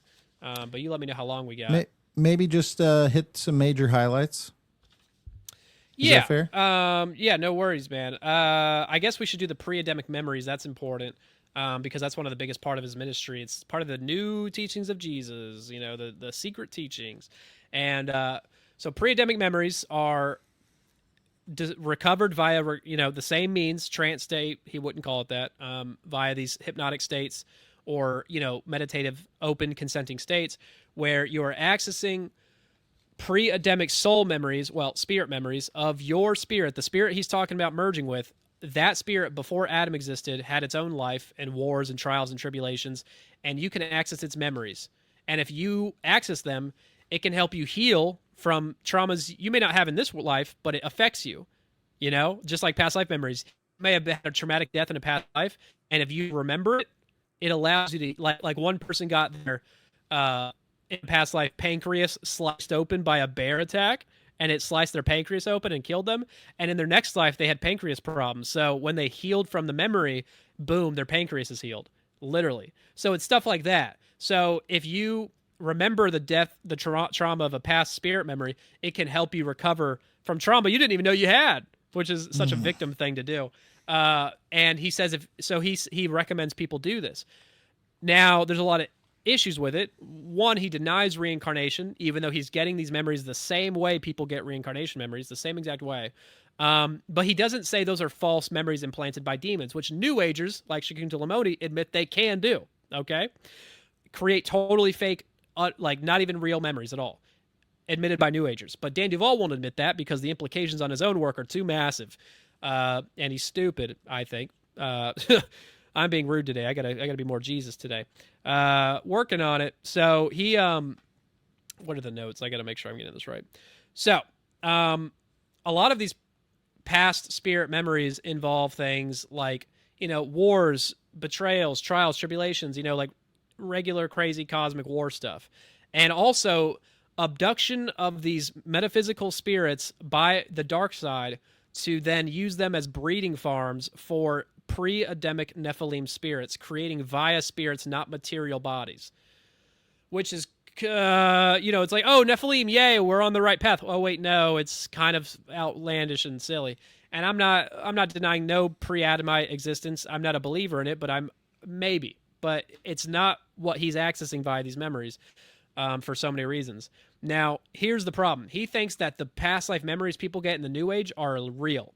He doesn't think these are fake. He doesn't think they belong to ghosts, just like the other New Agers say.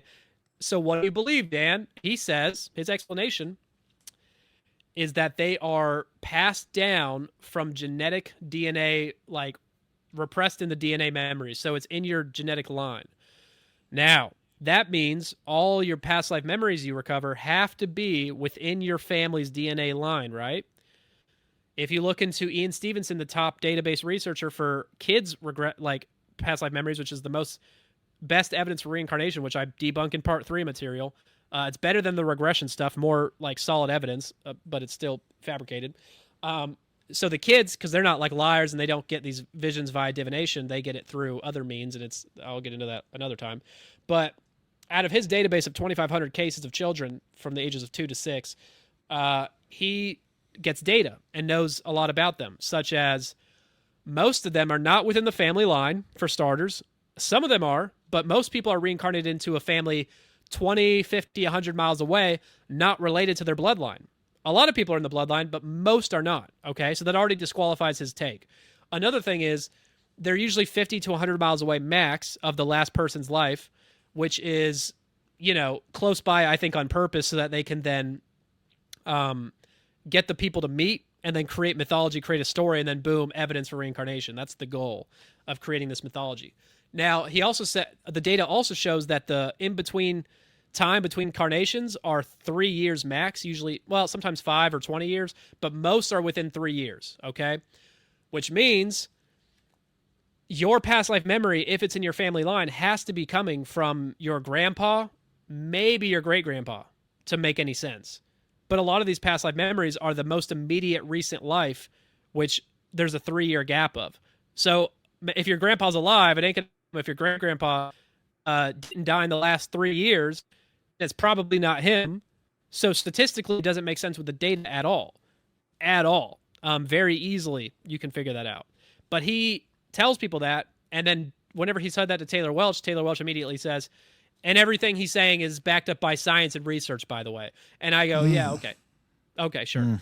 That's exactly what he said. And I'm like, you just believe that because you said it or because you did the research? Because I did the research, and I see a way different story. So, yeah, that's silly. And he explains... He doesn't... Okay, so I need to read a past life pre-Adamic memory that he has in his book as a case study. It's the first one. I included it in the new version of the book, and it's friggin' hilarious and kind of insane, as everything I've been saying is. And it's the first one he talks about, and some of it makes no sense at all, but we're going to read it and see what he says. And you said it's his own pre-Adamic memory. Oh, he talks about his own. I'll get to that next. Oh, okay. No, this this is got it. No, this is a patient. He doesn't talk about his in great Okay. detail. Gotcha. But a patient of his says, let's see. I've never read this on air, actually. This is new. This is crazy. Yeah, okay. So it says, one day I was ministering to a woman that wasn't a regular client. To start that session, she relayed to me a significant dream that featured fairies and giants, as she thought it'd be a good place to begin. I then invited her human spirit to the surface and asked, did you participate in the Yggdrasil tree? It's spelled Y-G-G. Yggdrasil. Yggdrasil? Yeah. Oh, God, I've been saying that wrong. I knew I was saying it wrong, but That's I don't know what it like is. Odin. It's like Odin, Thor. That's like the That's tree not at the biblical. center. No. Oh, gosh. Well, that's the stupider. Okay. I was wondering what it is. I didn't look it up yet. He says, did you participate in the sorry. Oh my gosh! Now you're making It's me so do it. hard. Yggdrasil. Yggdrasil. It's spelled terribly. It's a dumb word. Yeah. Okay. Yggdrasil, right? Yes. Yeah. It's The immense crazy. and sacred world tree at the center of the cosmos in Norse mythology. That's God, what I it want to is. slap this guy in the face, man. Norwegian spelling. Got it. Yeah. Yggdrasil. I'll try to remember that. Okay, so he asked, did you participate in that to the spirit of the patient? And then she reluctantly admitted that the answer was yes. Her human spirit began to detail to me that the Yggdrasil tree holds together both counterfeit timelines and fractured time. Her spirit explained that her essence was trafficked into this tree. It was a pre-Adamic context that her spirit agreed to cooperate due to false promises. She was then looking at scenes of her spirit interacting with the elves in a pre-Adamic age. Specifically, she began to describe a crystal cave with crystals granting different abilities. He's not a good writer either. She saw her spirit bathing with the elves. She saw her spirit running through the forest with them. Gay. Her spirit experienced this realm of reality similarly to the way we experience the physical world through her human body, except that as a spirit she could fly. Her spirit explained that the elves were working for Lucifer. This was only permitted to happen after her spirit was deceived into signing a contract. Due to this entanglement, her soul parts could unknowingly be trafficked in time traveled through the Yggdrasil tree. She also connected that there was an event during her physical lifetime where she ritually connected to the Yggdrasil tree to anchor the bondage physically. Due to our initial session, she got a degree of breakthrough. Afterwards, Jesus continued to set her free of many things in layers. Eventually, she was fully delivered from an entity claiming to be 83,000 years old by the power of Jesus. Page 25 of Awakened. There's like another dozen of those, by the way. That's just one of the sillier ones. Well, I'm just trying to figure out where he's drawing Norse mythology into Christianity. Don't ask so many good questions, man. It's really stressing him out. You can't. It's literally can't it's logic like a with an sandbox. illogical. No, it's like he's playing a sandbox video game. Make your own adventure. Choose your own adventure. He's doing the same thing all New Agers do, where they just lump it all together. When we started this conversation, I kind of had this idea that, I mean, when we've talked about Bethel and some of the things that the NAR, we mentioned that earlier. Like these are Christians who have been New Age Gnostic has infiltrated their beliefs, right? Very much so. This is stepping out. I feel like this is the opposite direction, though. I think of Fortnite, like this guy is New Age, but he's skinned as a Christian. He just paid the $9.99 to get a cool biblical skin. Jesus plus, baby. Jesus ain't enough for me. So that when he shows up, he's like, "Hey, look at me," and right. No, it's insane. We haven't heard anything biblical. Well, okay, but to lump Bethel into this, I mean, like Bill Johnson signed off on a book that literally said all of the blessings of the New Age belong to the Holy Spirit, and we have to reclaim them. This feels very much that to me. Yeah, but I feel like this. I mean, DuVal's like coming in through the other door. Like, yeah, it's more on the nose. It's weirder for sure. A lot of people who like him don't know all the crazy stuff he says, which is why I try to compile them here and make a presentation of it. But a lot of people who follow him do. And it's like, I don't understand it. I think it's prophetic that I'm going to destroy his life's work. That's the goal, lovingly, in a way. But there's so many people, and being a little bit evil here, I almost don't feel bad for some of these people who listen to all his stuff, go to his teachings, hear him talk for a while, and they don't see it. If you don't see a problem, at least question it. Your discernment is so bad, it's embarrassing. And I do feel bad, especially for a lot of them are women, and they're a little bit more feeling attached to these things than logically cross-examining things, and I get it. And I'm doing this to help them see the truth, but like it's like insulting sometimes for these people because I'm like, this is like blasphemous stuff, like really bad. And there's more that I'm not even touching on, but these are some of the key stuff.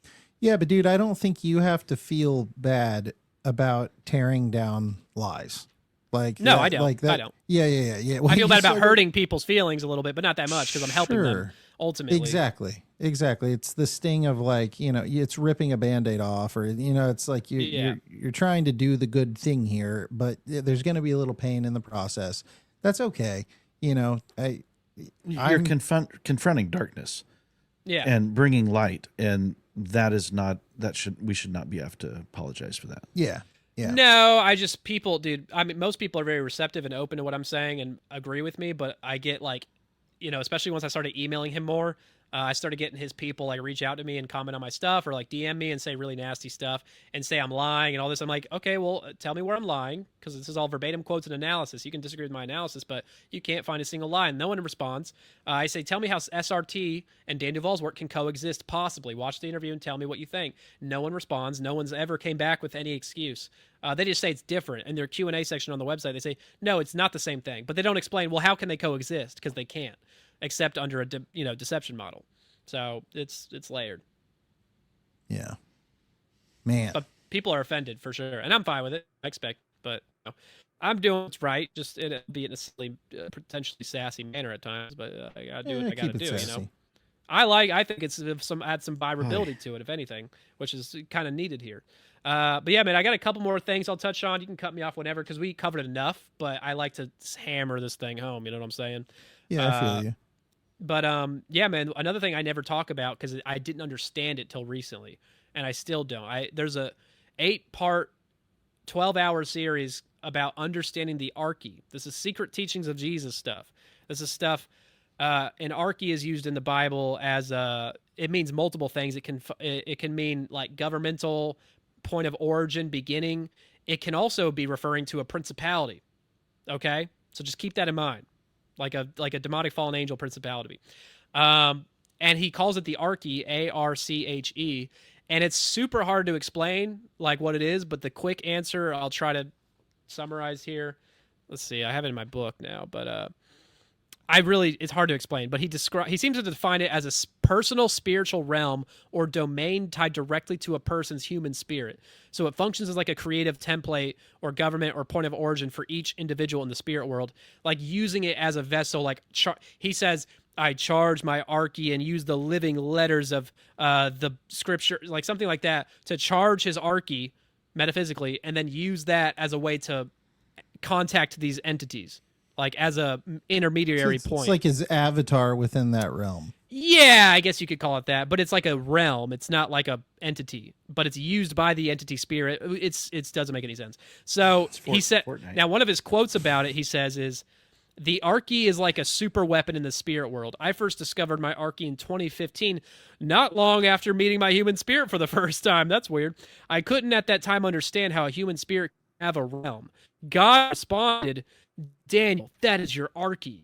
In the following months, I began to get revelatory downloads in my personal prayer times on best practices for engaging with and using my Arche.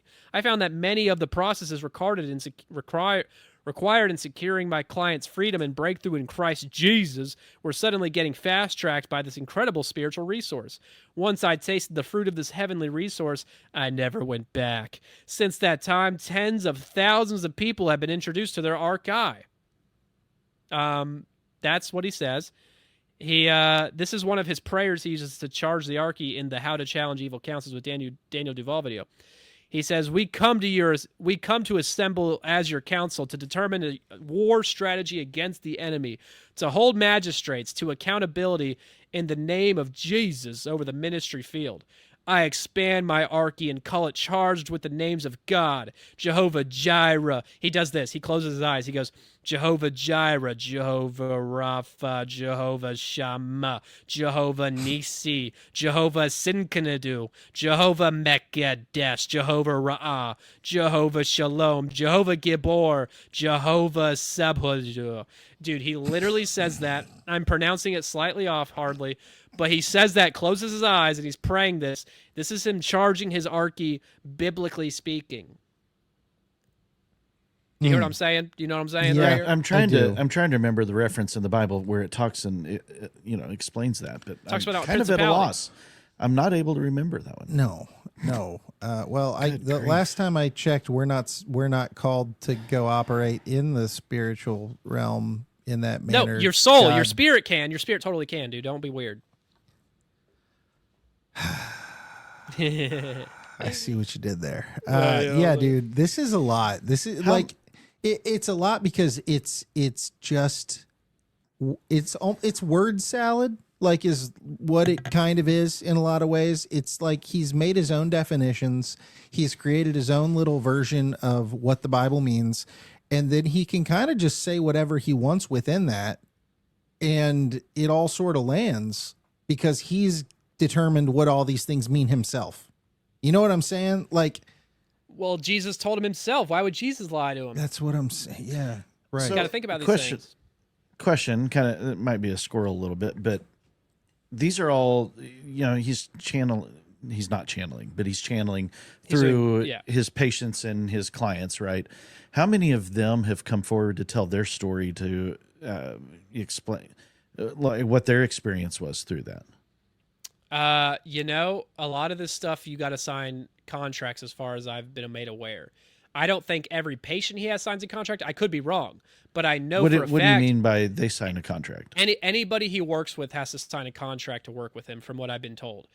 They sign NDA, non-disclosure agreements, and that's why I've had people reach out to me, tell me, I can't tell you everything, but I can tell you I signed an NDA because I used to work with him, and this and this and this happened, and I can't tell you the rest. It's in court, but he's been in lawsuits with many people he used to work with because they signed NDAs, and they start talking about it, yapping about it, and he says, I legally can control what you do now because you signed this contract, even though they're telling the truth. So I don't know if that's involved with everybody he has a session with, but it might be. I don't know. Because I don't hear people coming out. I don't hear. If the NDA is with people that worked with him, what about people that were his patients? That's what he's saying. He's saying he well, doesn't no, know if there's a I worked with him as actually in, I lied. as a patient, I lied. not staff. I'm wrong. That I totally. My next thing I was going to bring up anyway is relevant because there's this Facebook page called Victims of Daniel DuVal and Bride Ministries. They have over 100 members currently. I'm in contact with the girl who runs it. She's great, Angel, and she said that a lot of people sign NDAs depending on their situation, with how deeply involved they are. But she's had her own legal problems with him personally. But her page is filled with people who had bad experiences or got, spiritually harassed afterwards because they're opening themselves up to demons and realize what they're doing was wrong. And they joined this Facebook group, and there's testimonies on that page, which I haven't really dove into them in a while. But people seem to be talking about it in that format. I don't see long form interviews with anybody so far, but I haven't really looked that hard, I suppose. They might exist. I guess what I'm saying is, I get that side of things, that I'm not surprised that totally exists. But what about, I'm trying to, I don't know what I'm trying to do here. If this is life transformation that he is helping bring healing about in his clients, where are their public testimonies? I don't know why they're not speaking out more. It's a little strange. Maybe he asked them not to. I don't know. Maybe they don't sign anything. Maybe it's just like hey, this is private. We're not supposed to, because he doesn't share recordings of his material. He doesn't share dialogue. He just explains it, which is why it took so long for me to gather this information. Whereas the New Age stuff, it's all dialogue recorded and specifically described very clearly. He is very elusive about these more occult things because he doesn't like to talk about them often, but I have to go search deep and he'll spill the beans, but he doesn't talk about these things very often. I'm taking like little snippets here and there where he'll reveal too much and then realize he needs to shut up because he gets a little bit nervous when he talks about some of these things. I don't know why, but the word of mouth seems to be working for getting him customers because he has a lot of customers. And from the interviews and podcasts, and Taylor Welch's Deep End, of course, got him big. But I don't have a great answer for you because I also haven't looked that hard. I guess I should start doing that, but they might exist. I don't know. Right, because biblically, there's the talk about where there's 2 or 3 witnesses to verify something, correct? Right. Yeah. And so if this is life transformation in the name of Jesus, in air quotes, or whatever this, we do with him at this point, there would be stories of life transformation coming out of this that don't require an NDA. And even if they are healings from the occult side of things, these would still be cool stories to throw on YouTube and support your ministry and things like that. And there's no other voices. It doesn't, where are these other voices that corroborate what he's experienced? Do you see what I'm saying? Yeah. And so then it's like, if those aren't there, then I'm feeling more like Joseph Smith or somebody who's like, I did these things behind the curtain and wrote this, extra word of Jesus. And he's steering away from any talks of New Age because those are very well documented, like you're saying, but his side is not documented. And so it just seems like it's word of mouth. I think it's a lot of word mouth. of mouth because he's gotten a lot of followers and a lot of patience. He says he has personally, just himself, not his people he's trained, personally over 10,000 hours in Deliverance. And I don't know who's counting that, but he says he has, and a lot of those are repeat customers. I bet you my bottom dollar they are, but a lot of them aren't. So he has a lot of customers if you have 10,000 hours in Deliverance. Or at least a few thousand hours. So but I think what Jason's saying, though, is where is the evidence of those 10,000 hours? Where are the people's testimonies that corroborate that? I would this push is back. So wonderful. Where? Flip side, though, the fact that you have so many people speaking out in Facebook groups saying that they've been damaged by it does show that this is actually happening. Right. Yeah. But there's just not a lot of good visibly. Right. It might not be promoted algorithmically, but it'd be out there. I just haven't actually looked for that deeply enough, which is kind of terrible of a researcher for me to do. But I already got my hands full, I guess, so I didn't think about it. But I need to look into that. From a biblical perspective, he sinks his own boat. From a biblical perspective. Well, yeah, but the Bible, you're just interpreting it wrong, dude. Isn't that convenient? Isn't that just a convenient way to respond? Yeah. Yeah. He'll say, how do you explain the healings then? Holy Spirit doesn't heal based on a line. I'm like, who said the Holy Spirit had to do it? If demons are causing the problem, as you admit, why can't they take it away for strategic reasons? Stupid. That's what but if he accepts that, then his whole life's work is up in flames and he has to, repent or, be Matthew 7:22-23, which I have to bring up right now because it's very important. Because this verse is telling us this exact situation is going to happen. It's literally talking about Dan DuVal. In my opinion, tell me if I'm reading into it too much, but that verse says, this is God saying, many will say to me in that day, Lord, Lord, have we not prophesied in your name, cast out demons in your name, and done many wonders in your name? And then I will declare to them, I never knew you. Depart from me, you who practice lawlessness. That is telling you one day or for a while there will be many who believe they're casting out demons in the name of God / Yahweh, not the New Age. He's saying in my name, in Jesus' name. Right. Mm-hmm. Many will believe they're doing that, but they're not, or it's not good because it's a lawlessness, which implies, in my opinion, divination. Maybe I'm reading into it too much, but what else could it be if you're interacting with spirits? Yeah. So my point is here, if you're believing you're doing that, but it's not good or not genuine, what does that leave room for explanation? That is, in my opinion, the Bible telling you demons will pretend and fake it and act and do theatrics to make you believe you're doing it to deceive you, appealing to your pride, which is obviously pride involved here. And it says that they're practicing lawlessness, which I think implies divination when you're interacting with spirits in this situation. So if you're interacting with spirits, you're doing divination, and you think you're casting out demons in God's name, but you're not, but it's working, means you're convinced of it, means they must be doing something that seems to be working, which can only be explained by false strategic temporary healings, which might be longer term if you're an asset, sure, but that's the Bible kind of indirectly telling you this will happen, right? Right. Am I reading into it too much? No, I think it's fair. I mean, I think there's more to unpack in that verse. But There's a lot. But I think that's a very good point about that verse. Yeah, I mean, this dude seems. I'm gonna watch how I say this, but I mean, what he's teaching is dangerous, because Yeah. it is his interpretation of Scripture, but that interpretation does not line up with the orthodoxy of Christianity for the last 2,000 years at all, which is a dangerous thing too. Not that I'm trying to go like, Now that oh, orthodoxy you is gotta look. perfect, you know. Well, sorry. When I say orthodoxy, I mean like the standard of Christianity. Like if you took the lump sum of all Christians, you would not find them land on this.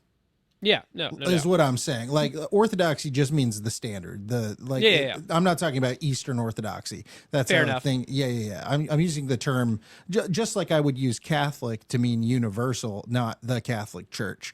I'm saying like in general here, you take all the Christians ever and go read the Bible. They're not going to land on where he's landing. No, And that's but incredibly dangerous. but when you channel Jesus, you get some extra nuggets of data. You know what I'm saying? Yeah, and that's where we're in extra trouble here because, dude, I mean, this is literally what cult leaders do.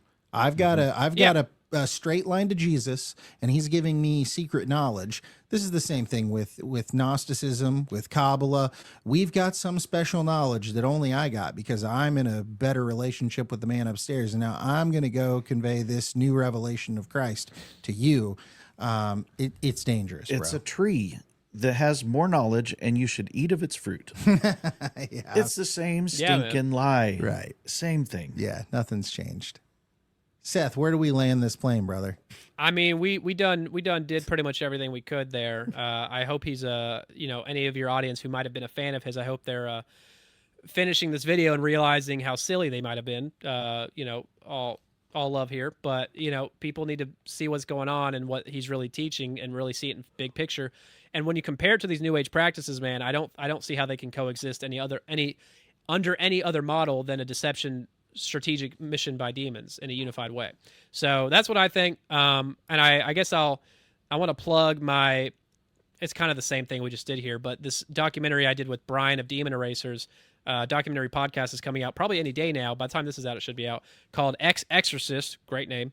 And it's covering all of this material, but mixed in with me and Brian's conclusions about how this correlates more into regular deliverance, which I covered a little bit earlier. But it's like a cleaned up version where it's better in the sense that we have clips from DuVal saying the excerpts I was reading, plus additional stuff showing like when you watch him say these things, it hits way crazier than when you hear me say it.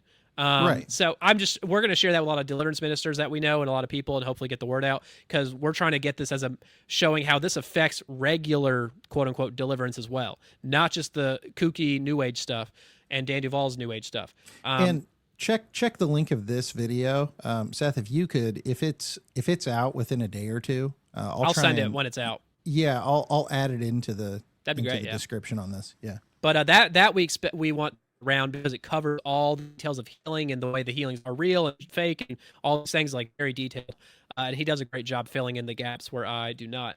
But yeah, man, that'd be great. And if anybody wants to follow me, I have everything in my linktree /Sethlehem, Bethlehem with a Seth. That's my Instagram, Sethlehem _ YouTube, Sethlehem _ X, Sethlehem, Seth Kicklighter in my name. I get crazy on X if you want to see me get really weird. That's where I get all theoretical. And my YouTube channel, I'm going to be updating with all my collabs and interviews. And I have part 3 material that's already out with other pages. This is part 2. Watch part 1 through 3. And I got part 4 already done. I'm about to start. I'll start it soon with some people. Whenever y'all are ready for part 3 and 4, you let me know. And I'm working on 5. So I have plenty of material to back up my stuff. Get my book in Amazon or PayHip through my Linktree. Spirit Realm Shenanigans, an unhinged rant exposing the psychic fabrications of discarnate dweebs and Nephilim nitwits, is 420 pages in the new version. Sorry that I didn't do that on purpose, but whatever. And it's crammed with lore and material and goofy stuff, and it's really funny and a little bit inappropriate for Christians. I'm sorry, but I had to make it fun for the New Agers and Gnostics I'm trying to convert, so bear with me here. So yeah, that's I had to plug everything, and I think we're good to go. Thank you guys. Love it, dude. Thank you so much for coming on. Y'all, like, subscribe, follow, go check out Seth's channel, go check out his X, go buy that book. And until next time, stay Berean.